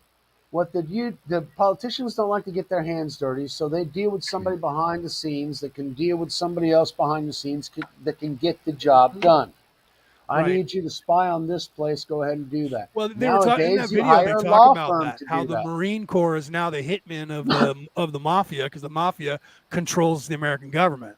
Right. Yeah. So that's become the hitman. And if not, then like you said, they would go and get gangsters on the street that will do the evil deed. That's how MS-13 messes with stuff right now. They send a guy to kill a guy. That's how they got rid of you have to kill him. Not only kill him, but you have to cut his heart out and eat his heart. And if you can't do it, there's another guy waiting. And if you can't do it, he fucking kills you and cuts your heart out and eats it.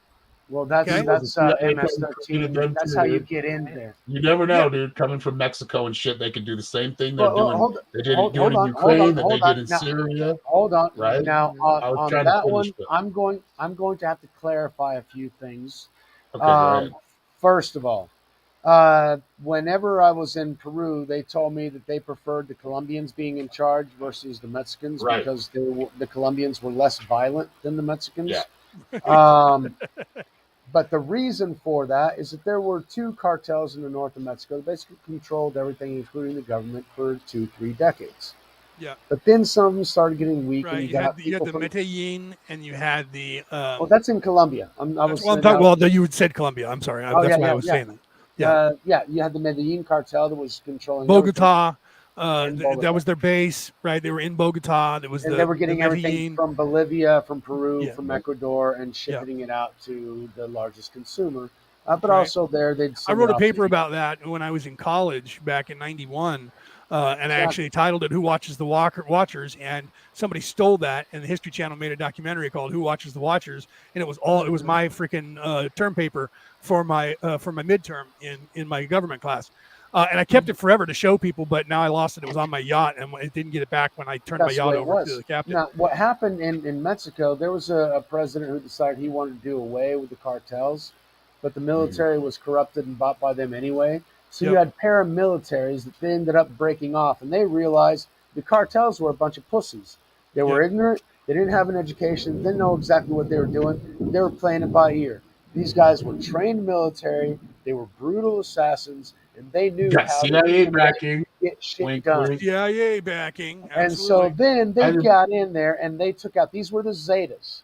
They used to be paramilitary for supporting the government against the cartels. Yeah. They decided to take over the cartel business themselves. Well, they did the same thing in Bolivia. They did the same thing everywhere. Yeah, because after they got that, destabilize and regime change the shit out of everything. That's what they're doing. The business Look at Noriega, right? Look at Over and Noriega. over Same again. thing. Yep. Same thing with Noriega. Well, for example, Gaddafi. you had reporters. You had reporters in Mexico City that were trying to do the reporting and showing the things that shouldn't be shown.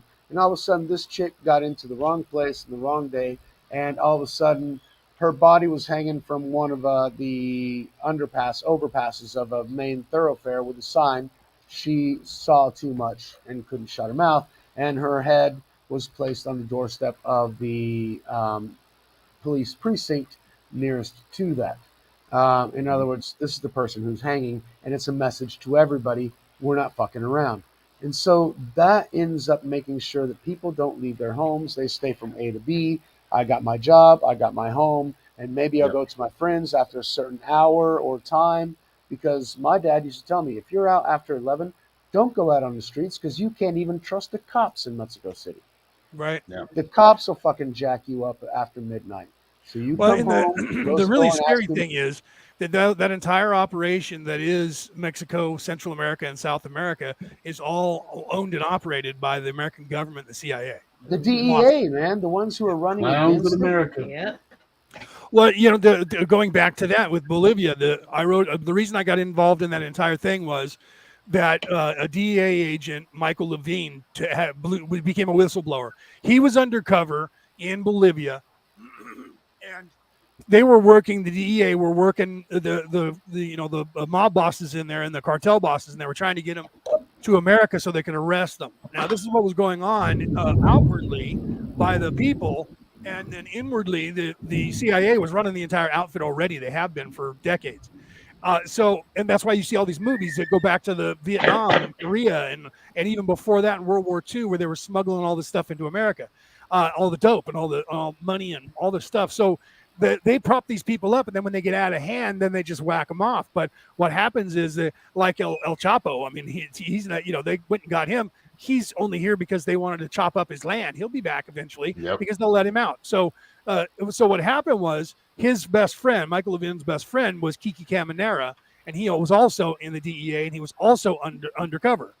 And he was actually in Bogota, and the CIA decided that they needed to show the cartel. This was when they were going after the Mexican cartel.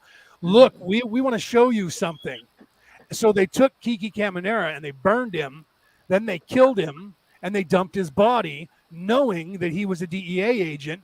They made sure to out him prior to, and then killed him. They only did that to show the world the CIA is not above killing anyone to keep our project going. Remember JFK. And do what we tell you to do. So that pissed him off because his best friend was just literally shot like a dog just to prove how strong the CIA was and how much control they had over the planet to the cartel to get them to come back in line. We'll just bump you off. Look, we shot one of our own guys that you didn't even know about that we sent down there that was about to arrest you. And we let you know that, and we killed him off.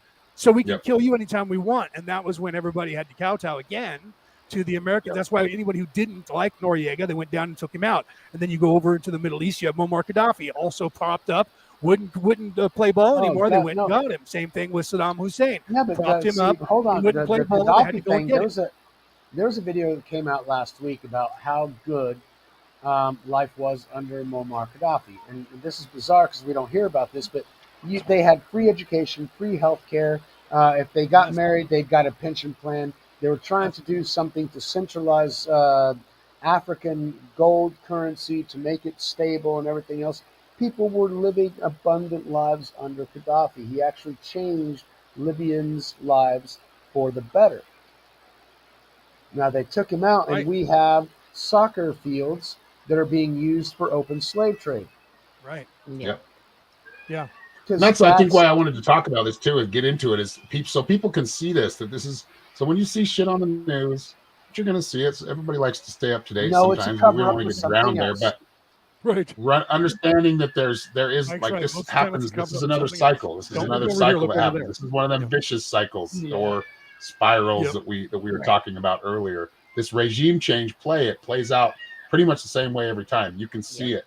So when you have the news telling you that no, it's this happening, or these guys need something, or these guys, they're bullying them, just know the person or the people that are blaming everybody else are the biggest bullies on the block. Right. They're just trying to, which would be the United Forces, right? The Western forces, which is being ran by it's captured by mafia. And that gangster I was thinking about, his son, it was Costello, right? Yes. It was Momo. Yes. Frank Costello. Momo. It was his son that was Yep. That's exactly who. And then Denise said, Gotti? No. But the same thing happened to Gotti. He was too much of a rock star. And he was he was putting it right in front of the public's eye, the people's face. Hey, I'm the mafia and we're fucking in charge here. So the mafia was like, you need to calm this down and get back, to being not seen. And he was like, fuck you guys, man. I'm John Gotti. You know what I think is crazy? Here's a weird clown world kind of thing, Dot. You see, what's his name? What's Gotti's hitman? Sam Giancana. No. Yes. Sam. Yeah, it was Sam, the camel hair suit guy.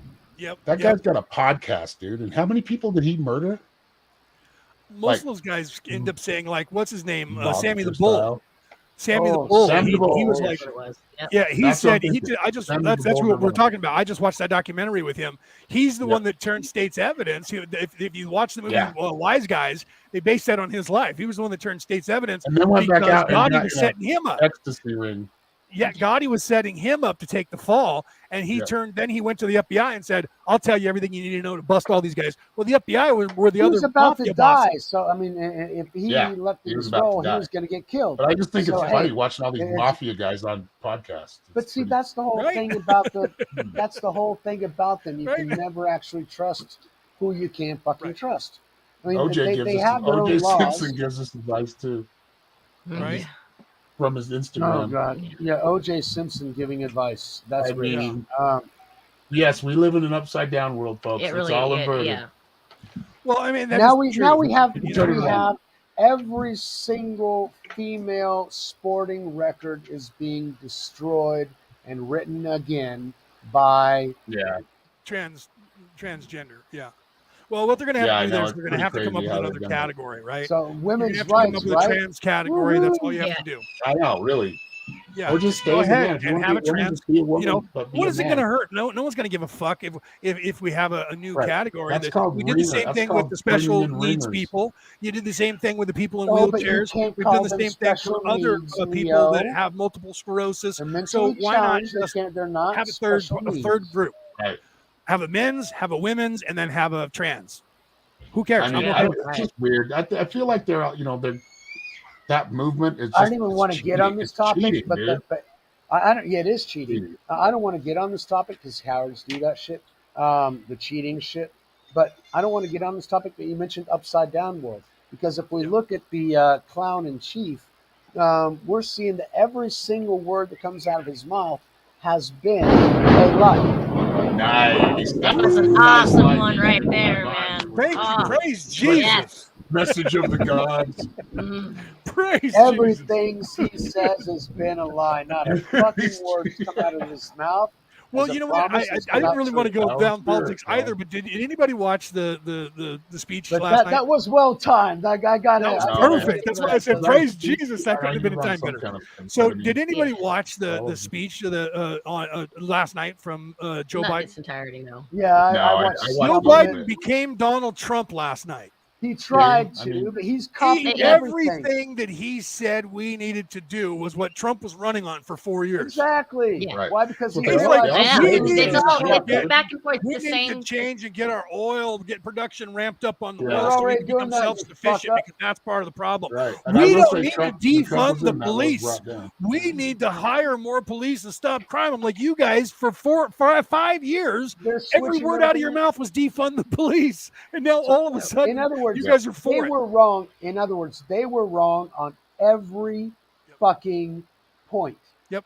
And that they recognize it now. Congratulations. And now they're get the running fuck out, back because to we the need somebody who knew that their from the job is beginning. on the line.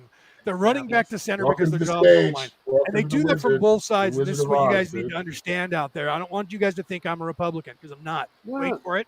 I saw lightning, so I was waiting for the thunder. There it is. Yes. I saw the Love flash. it. I was like, wait for it. This is our message. And the crowd roars. So and thunder strikes. So you guys have to understand this. The only time that politicians give a spit, give a lick, give a shit about you and your opinions and what counts is when their job is on the line, because you're pissed off at them.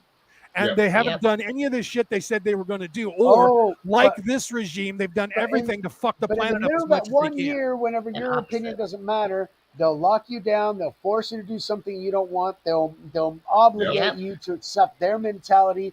They're completely totalitarian control freaks. But now I'm going to tell you what you want to hear. Off of you. Fuck off. Yeah. Right? And that's the truth. Think about what has happened here, right? So you had, and I was screaming to the rafters from the beginning of this COVID thing, right? Screaming it from the rafters that the whole thing they were doing was money making. Think about this. All of the rich and the elite own all the pharmaceutical companies, or the companies that are building the PPGs and PPEs, right? Or they just are getting the revenue. So what they do is they tell everybody they all have to wear a mask. Who do you think owns that company or those companies? You have to you have to get a shot. Where's that coming from? Or you have to take these pills. Where's that coming from? Who owns? Always follow the money. Always follow the money. Always follow the money. If you're looking at Canada, the Canadian government actually owns some of the patents on the things that the president. Yes, they owned it like a couple years before it came around. He's making bank, writing laws, making you do something that you don't want. Amazon, how much money do you think Amazon and Facebook and all these people online right now, like when they lock people down? Did you hear about that? Wisconsin is suing Zuckerberg. This came out today because of $900,000 donations. I saw the flash. I thought you saw it because you looked over there.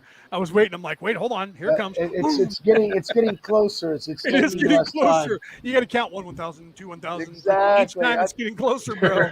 I did that in Oklahoma because we timed those motherfuckers out, especially for tornadoes and shit. But that's a whole nother story. Mm-hmm.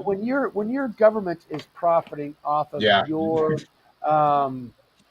for example, Nancy Pelosi and insider trading, her entire fucking family is profiting off of China, but they're writing our fucking laws. Yep. No, thank you. Go to jail, you treasonous piece of shit.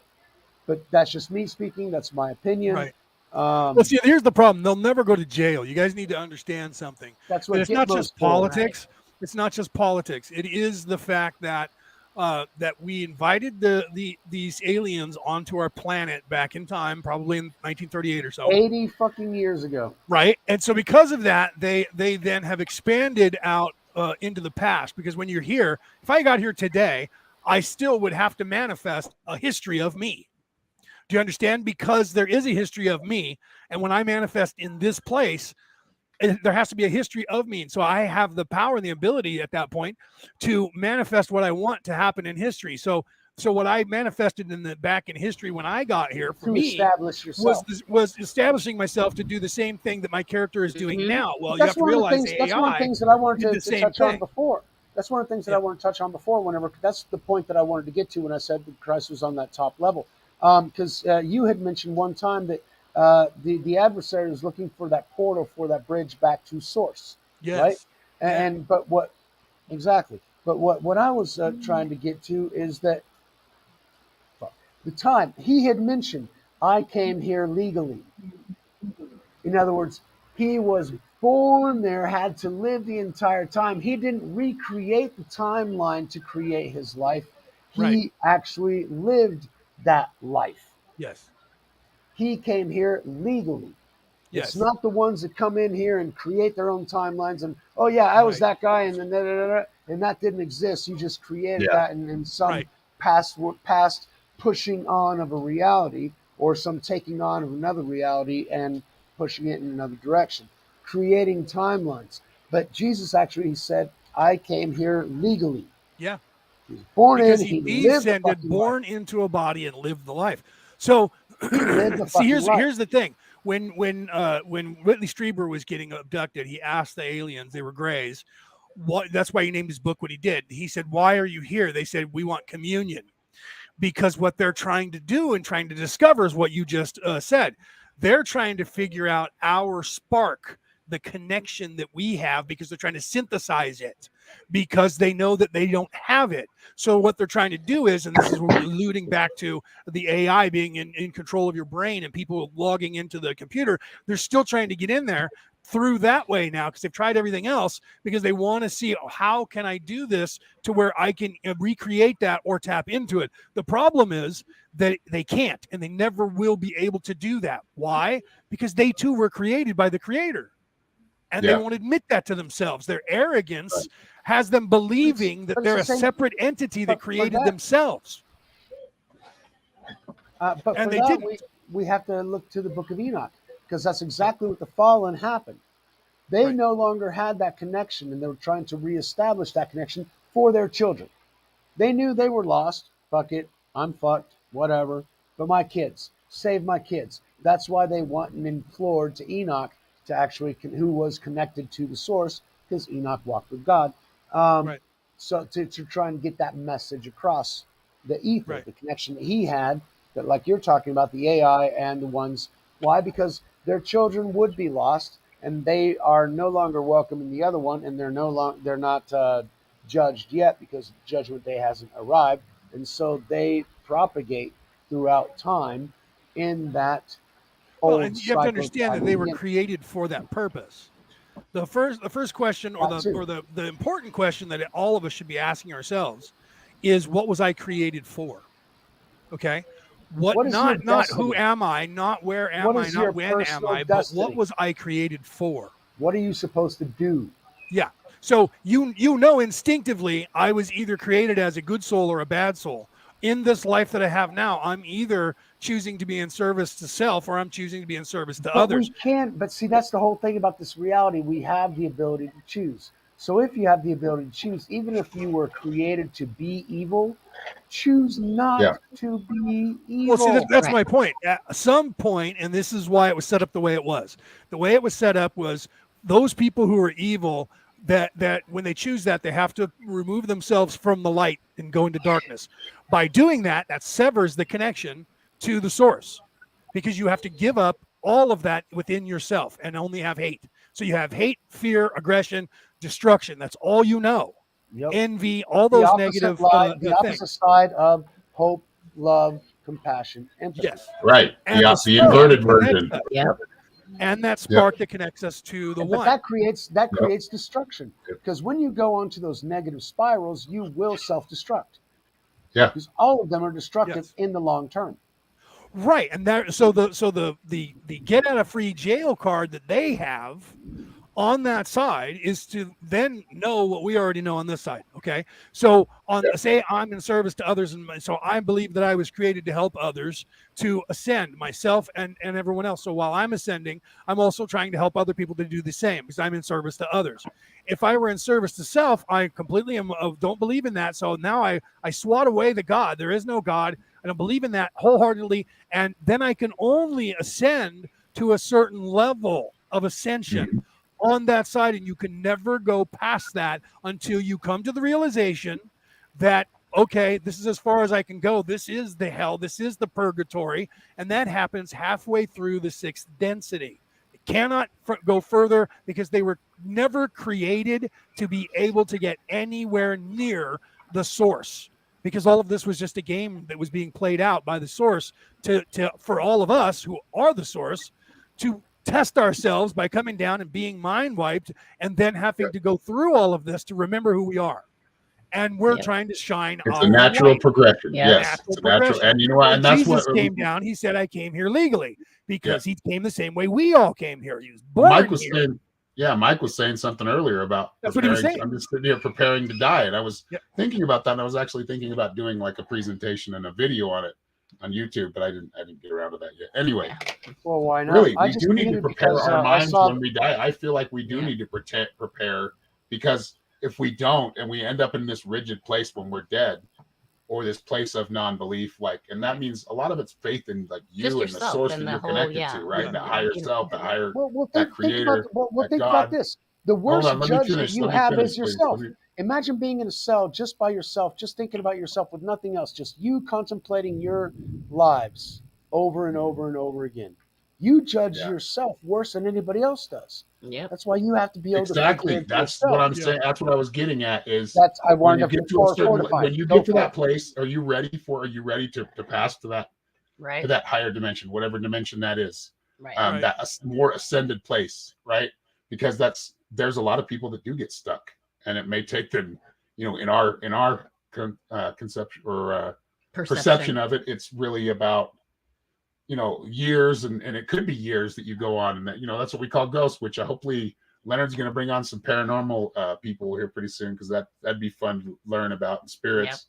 Right. I love that. I love delving into that too, especially in my work. I got a ton of people I could talk about that, because I've been psychic my entire life, and I've always been able to see lost souls, spirits. Well, Peter's group is great in that, because the group that you actually introduced me to, Peter's group.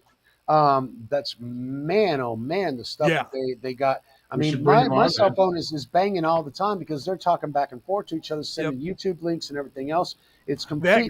That group's like way awake. I got to get some of them on here, right? They're just waiting for us to pull them out. Peter is one of them. He's in the chat, so you can bring Peter on, because he actually took pictures of the spirits that surround him whenever he is. I was just talking to Peter the other day, and I'm actually going to produce him on a show where he's going to be the host talking to people.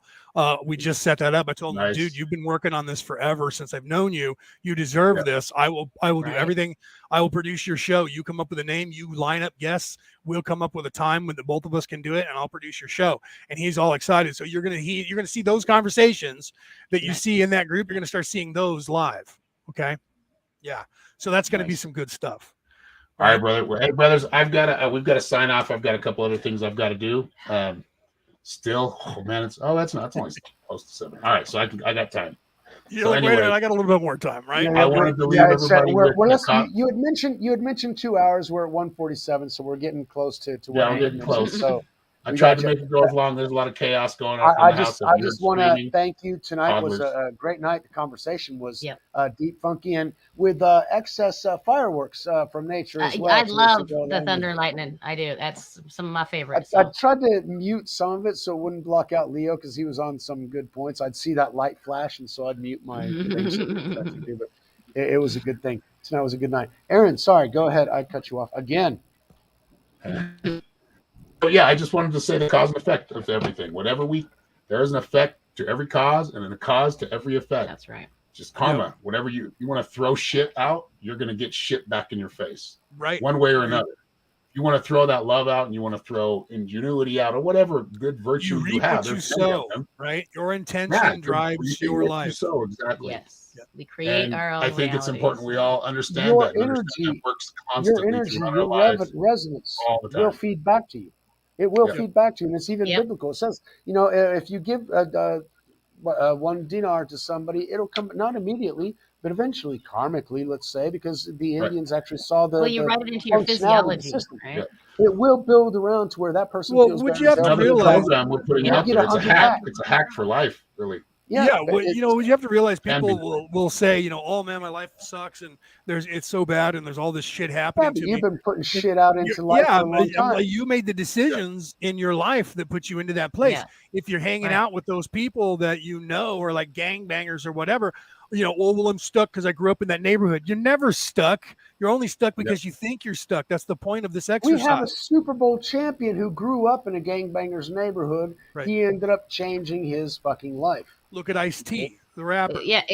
That too. Perception. Right? Really just for another. But yes, cause and effect. Think about this week. We're gonna go next week. We're probably gonna go into correspondence. That one gets really deep too. So thank you all, and much love to all of you watching. I'll be listening more than commenting on that one. I'll be learning. I'll be learning next week. Anyway, y'all have a great night. I'm going to sign off. Norma, do you want anything to say? If you want to find me, go to www.psychicshaman333.com. I'll be putting everything in the show notes on Anchor. So it'll be on, what is it? Leo, help me out. It's on... You're on DLive. You're on Facebook. You're on YouTube. The podcast I'll be uploading later, and that's just the audio. So if you want to go to the audio, go give us some, go over there on Spotify and Apple and give us a rating, give us a 5-star, get us up there. Right. And I also put these shows up on my podcast that shoots out to the world. And so when you go to my MP3 file podcast, wherever you are in the world, when you go there, you'll see it titled Skull Island in the name of the show and the episode number instead of Orion Rising.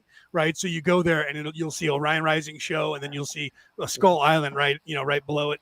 And then, so one a week, you'll see that.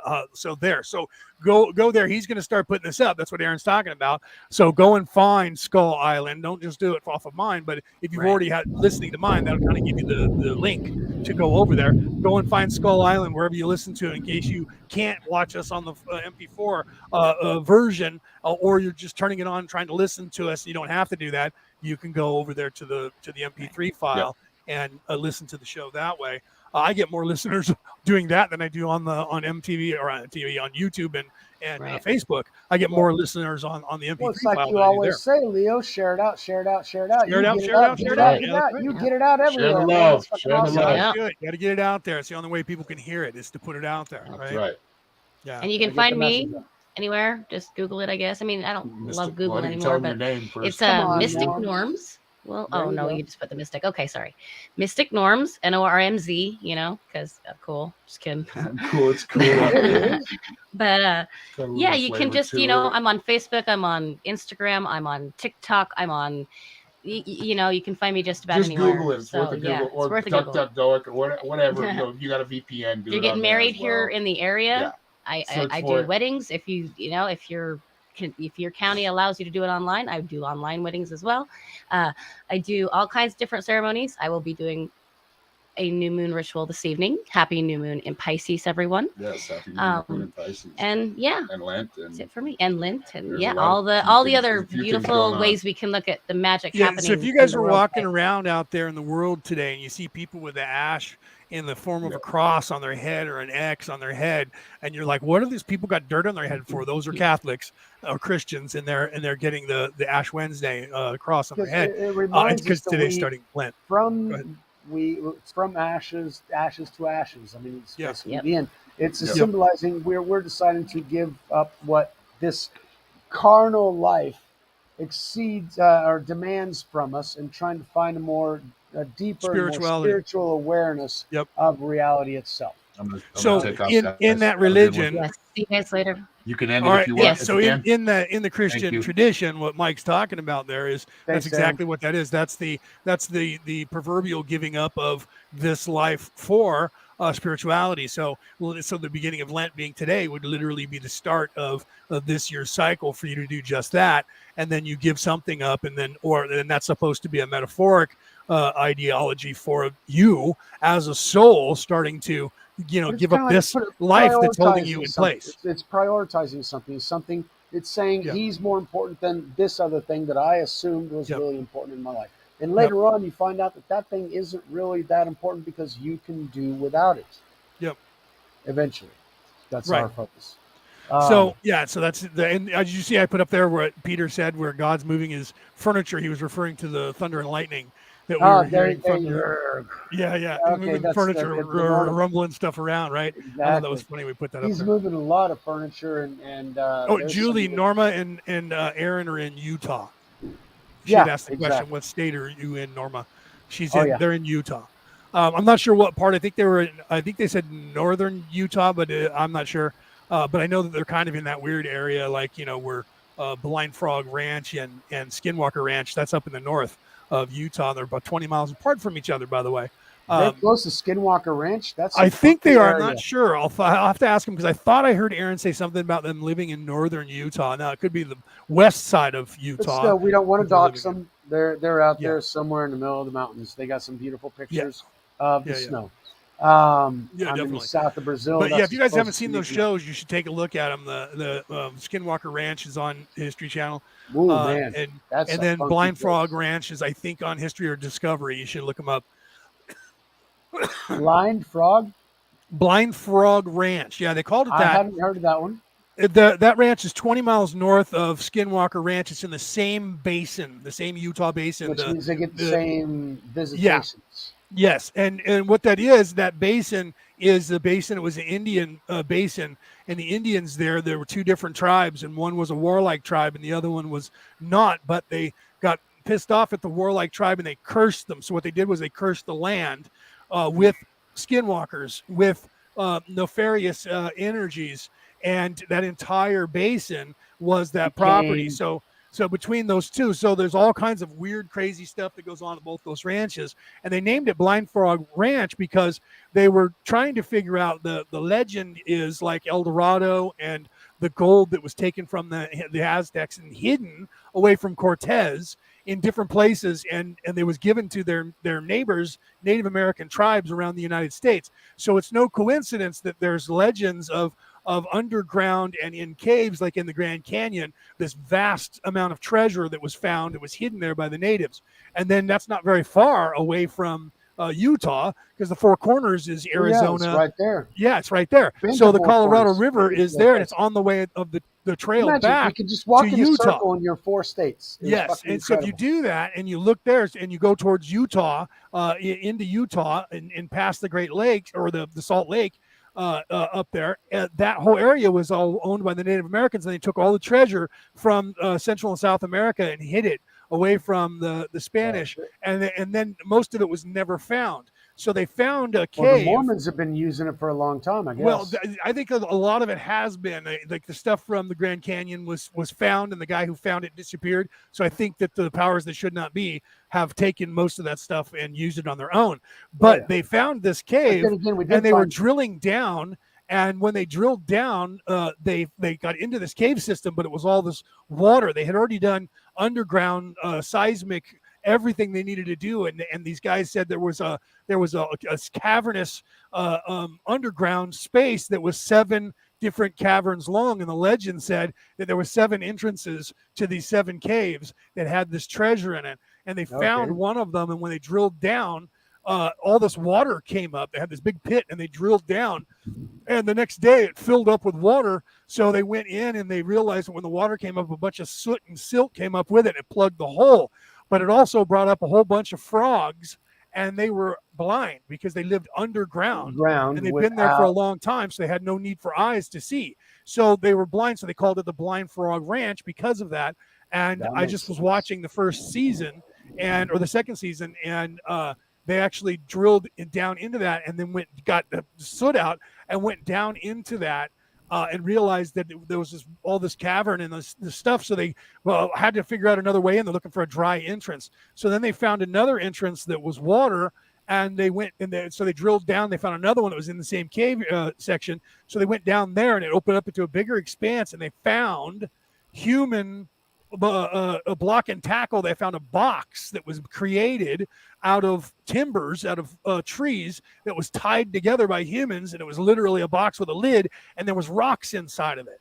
When they pulled the rocks out of it, they found that it had, I don't remember what it was called, but it looks just like mercury, this liquid metal. Wow. That looks like mercury, that's not mercury, and the only way you can get the stuff out of a rock is to fire it. You have to smelt it, and the heat leaches out just like you get gold or silver out of a rock. Same way, but it's this other substance that is not. It's another, but it looks just like mercury. And it's just this liquid, and it actually will move and attach. You have like 3 or 4 spots of it. Its freezing temperature is much lower than what we're used to. But it's almost coherent. Okay. The energy seeks out other portions of itself and bonds with it. So what you have is, they were showing where they had like 4 or 5 bubbles, like reconstructive. And then it would find the other one and go boop and go into a bigger bubble, and then it would reach out for this other one and go boop and bring it into the collective, into a bigger bubble, and then another one boop, and it would do that until it was all back together as one big giant bubble every time you separated it. That looks like Terminator 2, doesn't it? Yeah, it's kind of weird, right? So they know that this stuff's valuable. I don't remember what it's called, but it's really valuable. So there was an entire stash of this underwater that they found in this box that was probably 6 foot by 6 foot by 10 feet tall. But see, then we understand that civilizations hundreds, if not thousands of years ago, had this material that we can't necessarily even make or fathom today. And what's crazier is they found these kiln sites on the side on their property, on the side of the one of the ridges where they were smelting. So they were mining this stuff and smelting this stuff, and it had been going on. They said it could have been 500 years ago when they were doing this. So it was definitely Native Americans. Yeah. Definitely Native Americans, possibly 500 years ago, and they're trying to figure out the timeline now. They're going to try and bring in experts to find out when the rocks were fired, because they have all this soot on them. It was a kiln. So you can actually carbon date that. And so they're going to try and carbon date it, but I haven't gotten to that yet, because that's on the next episode, which just aired, and I haven't watched it. So the same thing was happening in Skinwalker Ranch, where they're finding out that there is stuff there, and every time they disturb the ground, they have all these anomalies, and the government is in there watching everything that they do. And it was really odd. On their property up there in Utah, a guy took one of the guys from the Blind Frog Ranch and showed him a spot that has a disc embedded in the ground from NASA and the year and what they called that base they had there. That NASA was there in that basin in Utah back in the 80s, and they were doing experiments on all the gravitational pull and all the stuff that was going on there. So our government's aware of it. So while they were filming, they're getting flybys. They had 4 attack helicopters fly less than 100 feet off the deck, fly by them. While that was happening, someone, quote unquote, was back at their base camp, ransacking the base camp, looking for something, and just tossed everything. Didn't take anything that they could find, but tossed everything. And that was going on while they were being distracted by the helicopters flying by overhead. How deep does a rabbit hole go? Right, and that's the whole question. So what is buried down there? They've already discovered there's something there that's been there for about 500 years, and it's really expensive. They're trying to get down into this, trying to find a dry opening, and what they're doing is very smart. They're using radiation. Radiation experts say that radiation, like water or air, seeks a path of less resistance. And radiation left to its own sources in land will follow the land's weakest points. And where that happens is like you have 2 valleys come together, right? At the bottom of that valley, where the split is in the land, is the weakest point. And so the radiation would travel along that weakest point. And what that means is, if the radiation gets into the water, it gets dispersed.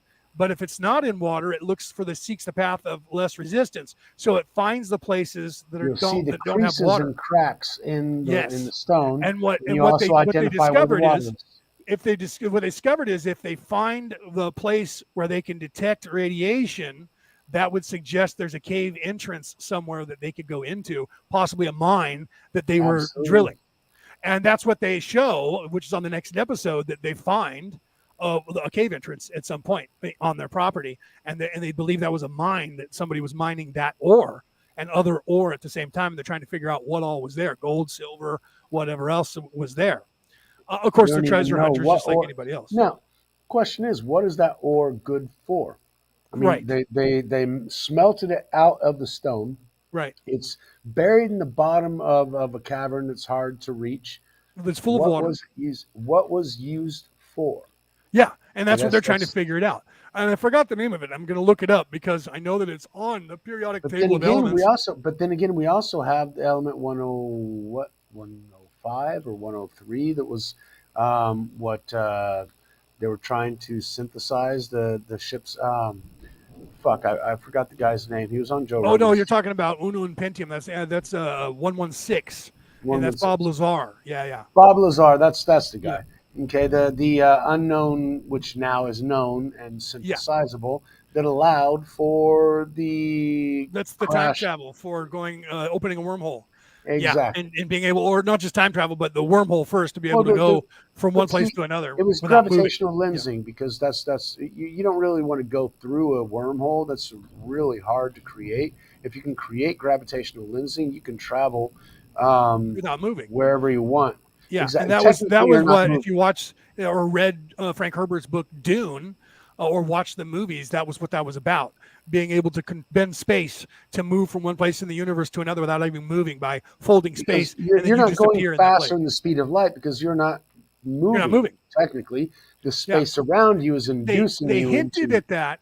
They hinted at that in the last Star Trek movie, or the one before, where they first picked up Scotty in the past, where the timeline had shifted, right? And so we had the new Kirk, right, where his father died at Kittimir. I know, right? You're like, oh my God, Leo actually knows that crazy shit. So I knew that shit too, and that's the craziest thing about it. Right. So now that they have that timeline, Spock went back in time, right? And then he was talking to they were trying to they were in warp and they were trying to catch up to the Enterprise and beam on board, but the Enterprise was in warp. And so they said, well, hold on, here, check this equation. And Spock gave Scotty his own equation that Scotty invented in a different timeline. And he said, it never occurred to me to think about space as the thing that was moving, not the Enterprise. Yep. And that was the secret to being able to transport somebody through the teleporter while they were in warp, because it's not the ship that's moving, it's space that's moving. Exactly. And so in different movies, they're trying to tell you this stuff, right? They're trying to integrate that in there, sneak it in secretly, but you don't notice it if you don't know what you're looking for. It's esoteric, right? So that was one of those things where they were trying to show people that it's not that going through a wormhole isn't that you're traveling faster than the speed of light.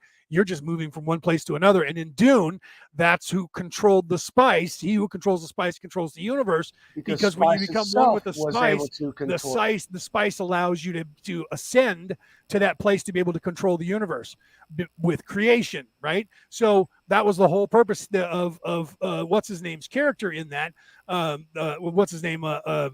Atreides, his character in that. He became the savior. He became the Jesus character in there. He became the controller of the universe. And that's when he said to the witches, look to that place where you dare not look and you'll find me staring back at you. And that was, I am the one now. I am in control of the universe. I have ascended high enough to take on that role. And you guys have been trying to do that, but you've been trying to manipulate everybody else. Why? Because they were not had creation in them. They had to manipulate those who had creation within them to control them. Same thing that's going on with this Matrix. That's the entire objective of this Matrix they're creating. They're trying to create a new one because we're breaking out of the old one. Right. So, that and that too. But they're trying to create a new one where they're integrated into it, and they're trying to push themselves into the joints. But they don't have the connection. Happy. You'll own and all they have to do to have the connection is to become good and give up their evil ways, and they will immediately regain the connection, and they'll regain their place in source. They have to accept first of all, it's repentance, which means you recognize your own bullshit, Yes. try and be better, and two, you accept somebody else actually paid for your shit because you can't pay for your shit yourself. The shit you done is Right. too much for the shit that you can actually pay back. Your karmic fucking load is well beyond what you can fucking tolerate because everyone's proven that except for Buddha and some others that ascended themselves individually. They didn't pay anybody else's debt. They paid their own, or they tried to make their karmic cycle as light as possible to where they could actually handle it. But for most people, your karmic cycle is too fucking heavy. Right. Somebody else already did that, but what you got to do is focus, give them thanks, and say, I'll try to be a better fucking person. That's the whole objective, is Right. looking within and changing yourself. You can't change Yes. society, you can only change yourself. By changing yourself, you will change society Yes. because you'll change the perspective and attitude of your family, of your friends, of those around you. Their perspectives will change those around them, and eventually you will have Yep. an effect on that little bubble that you call a community that will eventually grow to a society if you keep feeding the good resonance into it. And that's why Right. we got to get rid of the stuff. I mean, I've been using your phrase over and over again because it just stuck in my mind. Not being in service to self, but being in service to others. Yep. That's your phrase, and I've been repeating No, it it's not mine. over I and didn't over. make that up. That came from Raw. I So first heard it from you, Leo. yeah, So to me, I first heard it's it your fucking phrase. from Raw. That's right. That was, but I had heard it kind of not being put exactly that way before, and that's what I was calling the way, and that comes from the Tao. It's the same thing. Yeah, So yeah, so and you heard it I from me keep, first, but and the between bizarre thing is 1981 that, and 1984, Raw was saying that over and over. but see, my bizarre thing is because I'm looking through, Stoicism and Christianity and everything else, and whenever I'm trying to introspect and find out that we're creating our own heaven on earth, and all of a sudden you recognize the Tao, and you're right because I did study the Tao. Yep. I call it the Tao, not the Tao, but you're absolutely right. Tao is also a name for it. And Yep. yes, I had studied that, and it made a lot of sense to me at the time. The thing about all these other things that they work on Well, see, small communities. the pronunciation of that is just one of those things that's kind of a misnomer. It's spelled with a T, so most people say Tao, but it's actually pronounced with the like the not the TH, so Tao, it's not it's exactly. Tao. Yeah, Which yeah, exactly. But I yeah. see it, and for example, I still the do it too. Sometimes I say the Tao, and I Tao. the Taoism, and I'm like, wait, But it's Taoism because it's the Tao Te Ching, which means the way. exactly, and Yeah, that's I got started with that with the Tao of Physics, yeah, written by Fritz Goff Capra. And he had a couple of other books that were mind fucking bending, and so that got me interested in those other aspects of it as well. And so I right, went right. down all those roads. But all of those, I found out that they work on small communities in certain time frames and certain realities to where their mindset was able to do. But you can't really expand many of those things on a No, most global of that scale, stuff breaks down on a 7.5. larger scale. It doesn't matter what it Exactly. is. Yeah, and That's why I the problem is if you, as long as we have ego, then that means that we have people that are But see, narcissistic. that's why I got back Yeah, to Christianity because that's the only one yeah, to where I found out that it doesn't break down over time or over vast populations. Because right, being kind to others and accepting from the source and right, knowing that your light isn't yours, your light is coming from the source. And so, as long as you're connected and trying to make this place a better place to be, you right, will continue to have the strength to make this place a better place to be. right. And that Well, doesn't and that break down message over is time. true in most of your religions that are positive, or Absolutely. all of your Yeah. religions that are positive. Because they're all It's the talking same about the message. same source. Right. Because there is only one source. Yep.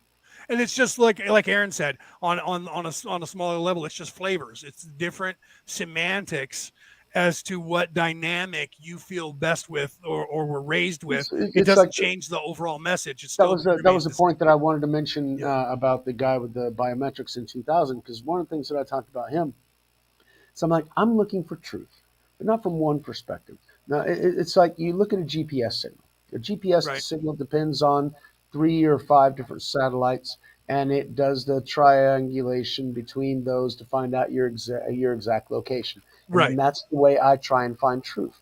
I look at Yep. it from different perspectives, and what they have in common Yep. has something of value there. And so you focus on that they have in common. And what they all have in common is love thy neighbor. Yep. And see that you have to realize that with everything, because they try to corrupt everything to mask that exact thing that they all have in common, so that you won't see it. They try to take that away. That's why most of the Dead Sea Scrolls, the ones that were actually telling you straight up, this is what's going on, was pulled out. Either they didn't understand them, or they didn't fit their narrative. And a lot of it was they didn't fit their narrative.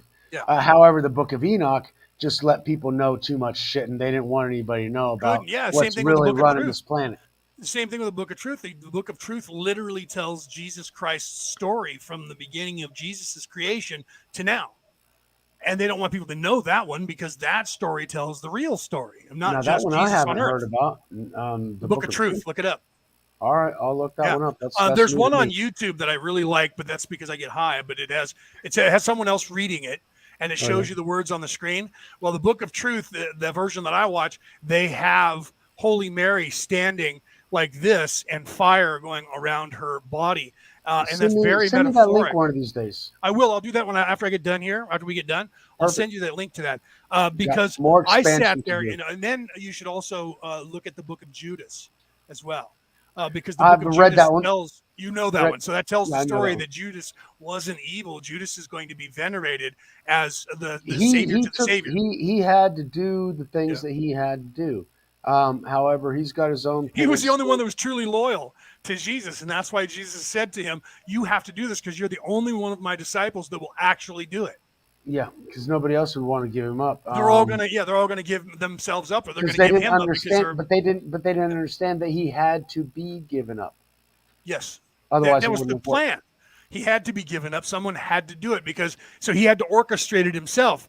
But he couldn't have it shown that way, because he couldn't have people seeing that. It had to be somebody that was given up, that he got caught, and that way it would solidify. Because if they told everybody that then, if they said he did this on purpose, those people were not ready to understand what we're ready to understand now. They weren't ready. Weren't anywhere near it. They could barely understand what he was saying. We get all that because we have learned far more and have evolved far more than where they were 2,000 years ago. So even me as a kid reading the story, I was in a place even then to understand what was going on far better than they were. Well, see, the thing is that he also put in parables, you cannot enter the kingdom of heaven if you don't enter as a child. Why? Because your mentality to where you're going to understand, the myths and fables, and you're going to believe things other than adults who are like doubting Thomas. I'm not going to believe that he's back until I put my finger in one of the things that Jesus said. One of my worst memories is having my best friends doubt me. Right. That was worse than the actual stabbing after he was dead. It was people saying, "No, I don't believe you." What do you mean? I don't know that guy. Yeah. I haven't told you. That was Peter. That was a whole nother story. Oh, shut up, Peter. You're going to deny me 3 times before the cock crows. Quit being an arrogant son of a bitch. Right. Peter was in it to go to war. He wanted a conventional war and overthrow the Romans. Well, but that was also Barabbas. Barabbas was also venerated because he was doing the holy war. He was killing the Romans. But it's not about the war. It's about the peace. It's about the understanding, comprehension. Whenever they said, "Oh, but your people don't, they're not fasting and they're drinking and that sort of thing," he was having dinner when there was a tax collector who was too fucking short, and the guy, but he climbed up a tree and he says, "Climb down from that tree. I'm having dinner at your place tonight, so get everything ready." Tax collector, why are you having dinner at his place? Because he wants to learn, and I'm here to allow him to grow. Yep. So I'm going to give him the information to allow him to grow if he wants to. And so I guarantee you, he went into those places and he wasn't doing what other people went in there, because he wasn't in there in the body. He was in there talking to each individual soul, going, "Look, your life can be better if you do this, that, and the other. If you give up the stupid shit that you're doing and you focus on the good things that are building up on your life can actually be what you want it to be versus you being everyone's fucking slave." Right. So, right. But he had to get that message through to people that were completely asleep. Like you said, I'm not here to save the Philistines and the Pharisees. They already know the law. They just have to follow it. I'm here to actually educate those who don't. Save the ones that are forgotten and marginalized. Yeah. Right. That's the objective. And out of his group of people, only Judas was the one that was awake enough to understand what was going on. Whereas today, if Jesus popped up today, there would be 1 million people or more, maybe even 1 billion people that would immediately go, yeah, we get what you're saying. Well, there's 2 billion people on the planet who claim to be Christians. So you would assume that close to that would already be on board. But it would be, even out of the people that are non-Christians, you would have a lot of people that are millions and billions of people that are awakened up to where they would see that for what it is. Every knee shall bow. Yeah. Because the source will make everyone recognize its power. Well, and if you remember in the movie Ben-Hur, they made sure to show that when Judah Ben-Hur was being taken to the slave ship, wrongfully, of course, by his best friend who wanted to screw his wife. Anyway, so when Judah Ben-Hur was... Well, that never happened back in the day, no. Oh, no. But that's supposed to be a true story. So he is being whipped at one point, and he hasn't had any water, and they're being mean to him just because the boss told them to. And the Romans are whipping Judah Ben-Hur. Jesus shows up and stops to get water and sees Judah Ben-Hur needs water and goes over to give him water. And the Roman centurion says, "You there, not him. He doesn't get any water. Don't give him that water." And Jesus ignores him and has his back to the Roman centurion on a horse. And he hands the water to Judah Ben-Hur, and Judah Ben-Hur's drinking the water. And he looks up at Jesus. And when he does, the Roman goes to whack Jesus, and Jesus turns around and looks at him, and the Roman stops dead and looks into his eyes and then freezes and is in fear. And Judah sees that, looks back up, over at Jesus, looks up at the centurions. They're all completely in fear, and you can see the look on Judah's face of, wow. And they whip him. They whip Judah Ben-Hur to get him to go, and he barely even feels it. They had to whip him a second time. He's too entranced in Jesus's eyes. And then when they whipped him a second time, he flinched and looked at them like, "What are you doing?" And then realized, "Oh, I'm still tied up by a rope, and they're pulling me away from Jesus." But nobody touched Jesus, and they all just backed away from him. Because he didn't give them that power at that time. That's right. Because he was a creator, he was a source at that point. And so he just looked at them and said, "I know your soul. I know, yeah. Back off." Yeah, and they all just your time went isn't now. It was literally like Dad showed up in the room when everybody was fighting, and Dad didn't have to do anything. He just looked everybody off. And that's what happened. I was like, what? So they made a point to put that in that movie. That's another little hint of the power and majesty of... But see, that's how he can be so pacific, because that power resides in him. The most volatile and totalitarian, abusive people are usually the weakest and most worthless human beings in existence. Most fearful people, absolutely. Because they work out of fear. They're in service to self. That's all they can understand. Whenever you become powerful, self-sustaining, and you're not going to beat on anybody else, because you don't fucking have to. But at the same time, you're not going to allow anyone to beat on you or any one of yours, because they fucking can't. Right. Face me and do your shit. Like he turned to the people. You're about to stone this woman. And this is something that the CCP is actually rewriting the Bible last week, to where there's a passage where he tells everyone, "He who is without sin cast the first stone." I guarantee you that he scanned that audience and those people, and he looked in the eye of every single one of those. Yep. Who is without sin cast first stone? Are you? No, I do. Don't look at me. Sorry. No. Right, because then the look was penetrating and showing them inside their mind where their sin was, and they had no control over that, and they fear that. Because he made them see it just by looking at them. Because I know your sin. We fear our own judgment because we've done some fucked up shit in our life, no matter who the fuck you are. We sin 10,000 times a day in thought, word, and deed. Right. So just a bad thought that you actually have about somebody is fucked up shit. So, and if it builds up into the 3 energy levels to action, then, dude, you need some fucking treatment. Because the action is the destructive part. But even thinking about it creates the potentiality in the multiverse for that to happen. So that's why we actually have to control our thoughts above our emotions. Because our emotions many times take us in directions that we do not want to fucking go. Right.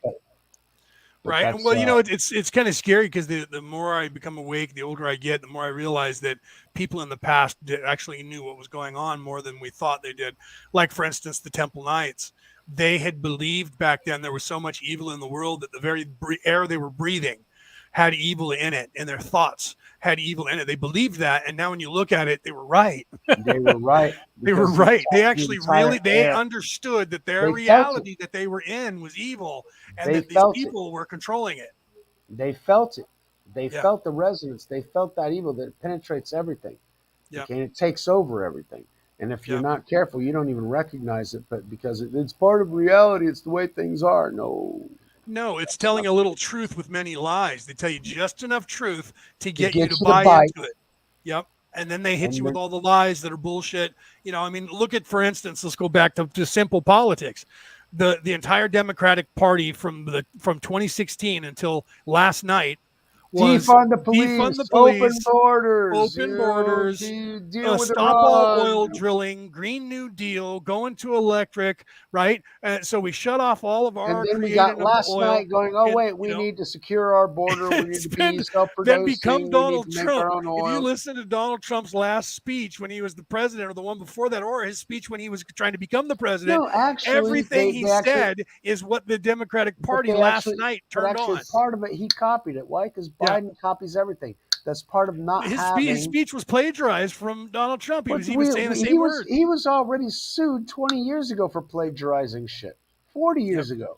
So he's already famous for plagiarizing shit. Yep. That's who Biden is. Yep. Let's go, Brandon.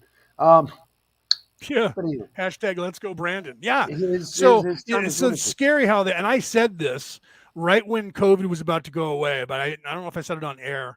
I actually texted a couple of the guys at Fox News and told them this, and they're agreeing with it. As soon as this stuff started happening, where COVID was on the wane, and the Republicans were starting to take up the mantle that the Democrats used to run on COVID in the midterms. Right. They pressured Russia. Well, okay, to go there, yes. So let's look at that. So Joe Biden gets into office his very first day, but between the first day and the fourth day that he had signed over 70, and he ended up doing 158 presidential edicts. And in that, he shut down 70,000 factories that Donald Trump had reopened that Joe Biden, when he was the vice president under Barack Obama, had shut down. So all of their energy, all of our textiles, America's not making anything in-house anymore because they shut it all down. That allowed, then they approved, coming from China. Then they approved the pipeline for Russia, and that made Russia the gas station of Europe. So they made that happen. Joe Biden made that happen. Cha-ching. Okay. He gave them the money to do that. Just like the money that Barry Sartaro gave because then Iran. America was buying oil from Russia, still are to this day. So Germany we put the sanctions on Russia, and we're still taking 500,000 gallons. Nobody else can deal with them, but we're going to deal with them. We're going to give them all your money, but no, y'all can't do anything because they're bad people. Right. But so then when the shit hits the fan and he's invading Ukraine, oh, by the way, Joe Biden's son, right? Joe Biden's son is still on the board of Barista, right? And that company that he created that is becoming, working with these people over there in China, or China and Ukraine. That company that Biden's created was with Whitey Bulger's son, right? Yeah, and he turned state's evidence. And John Kerry's son. John Kerry's son turned state's evidence. Okay, right. John Kerry's son turned state's evidence, and that's where they're kind of blowing the whistle on this. Nancy Pelosi's daughter works for one of the energy companies in Ukraine on the board, right? Plus, Nancy John Pelosi Kerry's son is still on the board, right? So is Mitt Romney. Mitt Romney has a child that's also one of the oligarchs that's running in Ukraine. They all launder money through their kids. Yep. Nancy Pelosi is the richest one among them. Her husband is working on her insider trading. So why would all four of those people be motivated to hate Russia? Because Russia is taking away their money by invading Ukraine. And on top of that, I'm told that there are bioweapons labs throughout Ukraine that the American government owns, and that's what Putin is attacking now. Why is he not in the major cities already? Because he's had to take care of the American problem first, to cut the money and the control out of Ukraine. For example, there was a meme that I saw today. There's a 40-kilometer column of tanks and equipment coming in. And there's a meme saying an A-10 Warthog pilot just drooling. Because that's just perfect. They're all fucking lined up. Yeah. I know, right? I was thinking the same thing. Fucking flyovers. My God, yeah. But nobody can do that. All the airports are destroyed and everything is done. And so they're doing it old school. Yeah.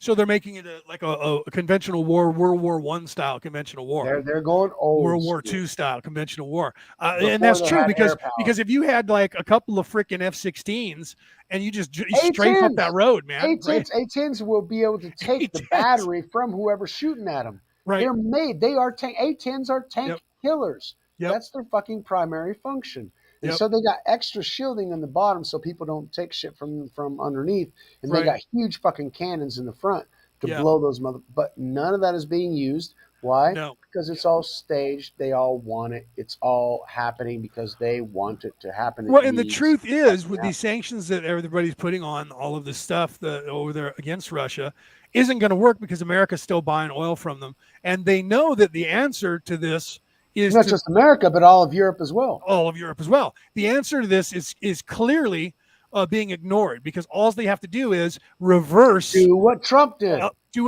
Put all those factories into play and take away their money because then we can sell our product to Europe. So Europe's not having to worry about Russia anymore. Which is what they're trying to do now because their original purpose was to dismantle, destroy, and weaken the United States.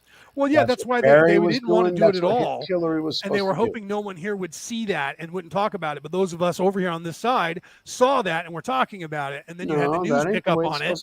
Right. And then the population started, and then all of a sudden the politicians got scared again. Hold on. Let's take the idea that I was talking about. We need to center ourselves. We need to take care of ourselves.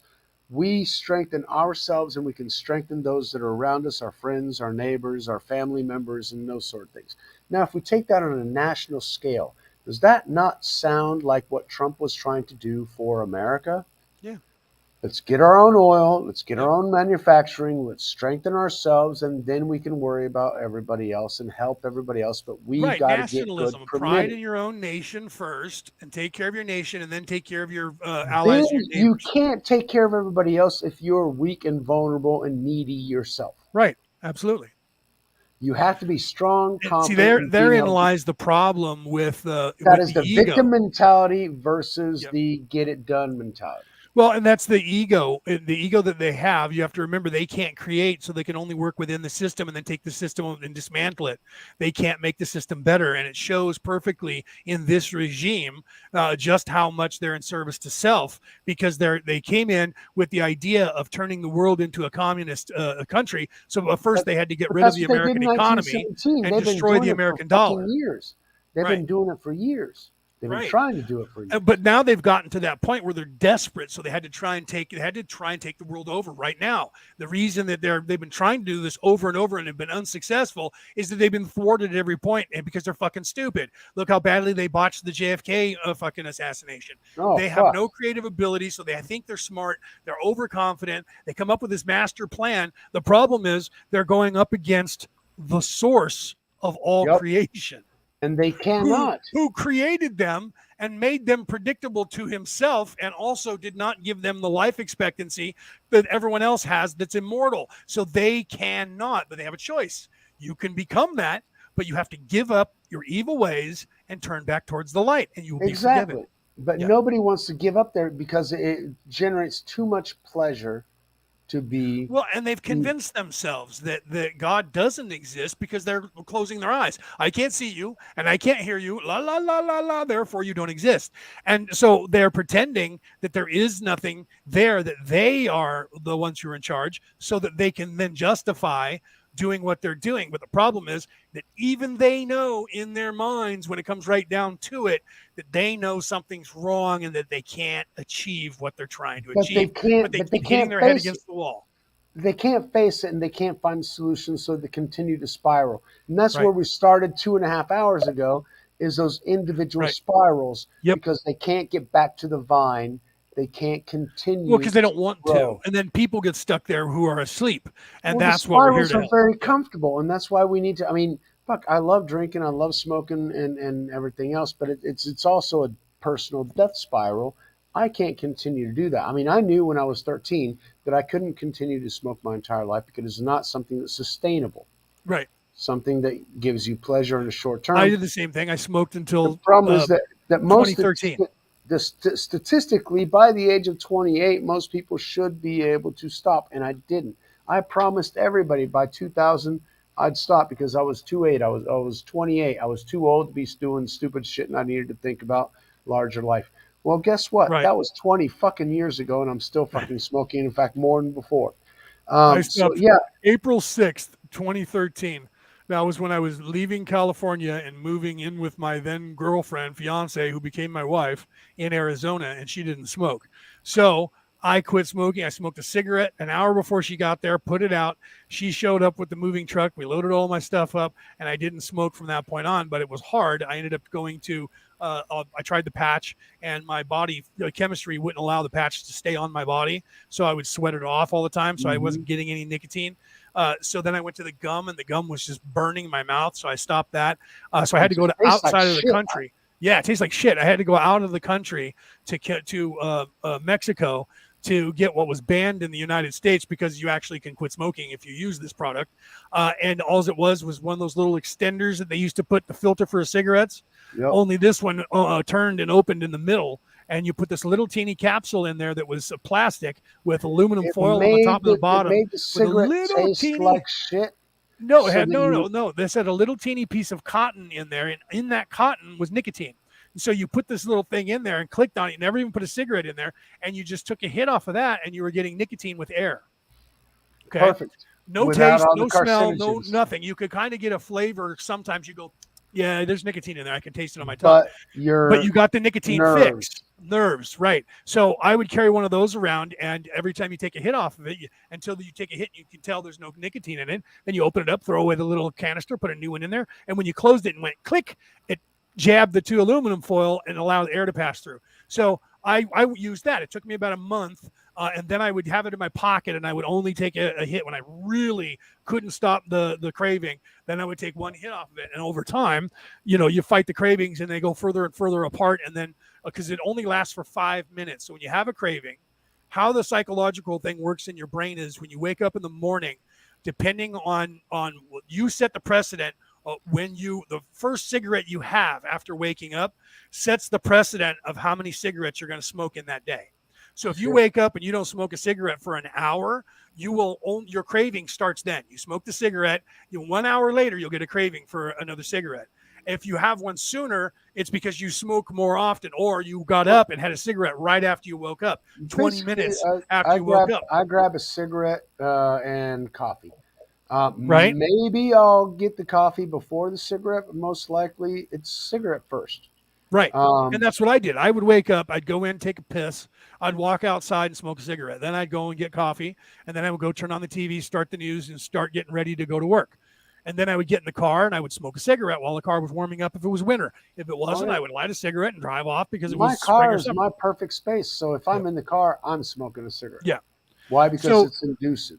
So when you get the craving, I'm smoking a pack and a half now, and that's where I kind of hovered right at about a pack and a half. Yeah. I got down to one cigarette a day. The worst I had was 2 packs a day when I was building machinery, and I could smoke a cigarette while I was fucking working. And so that causes you to smoke more, and everybody around you does the same thing. We're all chimneys, exactly. Right? And so everybody's. Well, when I was working in construction and maintenance, we're outside, so we're out there digging with them, freaking cigarette. Everything we did, we had a cigarette in our mouth, unless it was gas. Yeah, you know what I mean? True. So the craving only lasts 5 minutes, right? True. So we're at 2.5 hours. Leo and Aaron and Norma done split. Yeah, they already left. Pick this up next week, or I'll pop in on yours on Friday. How's that? Yeah, you know what? Why don't you do that? Come on Friday and we'll play on Friday and we can talk more. I was thinking at 6 o'clock to end it too, but then our conversation was kind of cool, so I let it go. And then at 6:30, I went, I should get off here. But then we were still kind of going, and I was like, so I'm glad you called. But you and I feed off each other, Leo. That's the whole fucking point. We can talk for 12 hours straight. I've put you on a 4-hour podcast before. Right? You hadn't done that in a while. I pushed you beyond your limits. I know we can. And so 2 hours and 37 minutes. That's pushing it for me, anyways. I'm already. I don't know if you noticed I was getting uncomfortable. I'm moving around over here. I'm moving, your mom and everything else.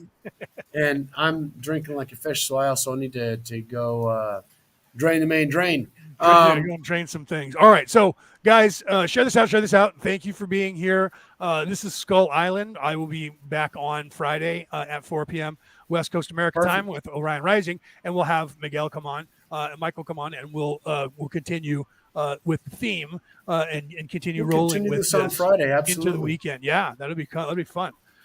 So guys, have a great night. Right. We love you guys. Remember, we'll be back live with episode 15. Ash Wednesday. Find something Wednesday. To give up. Right. Yeah. And today's Ash Wednesday, which is the first day of Lent. Find something that you want to release from yourself as a show of faith to giving up something as a sacrifice to the one true creator, and stick with it to show I can make it through Lent without a bag of chips. I can make it through Lent without. It's something simple that you could even. It needs to be something that you got to have a little bit of bite from, right? So that you remember it. So it can't be like, I never, I don't water the lawn, so I'm not going to water the lawn. You already don't do that. So it's got to be something that makes you actually have to have a little bit of faith, right? All right, guys. You guys have a great night, and I'll see you on Friday. Like I said, share this out, right? All right. Peace. Have a great night.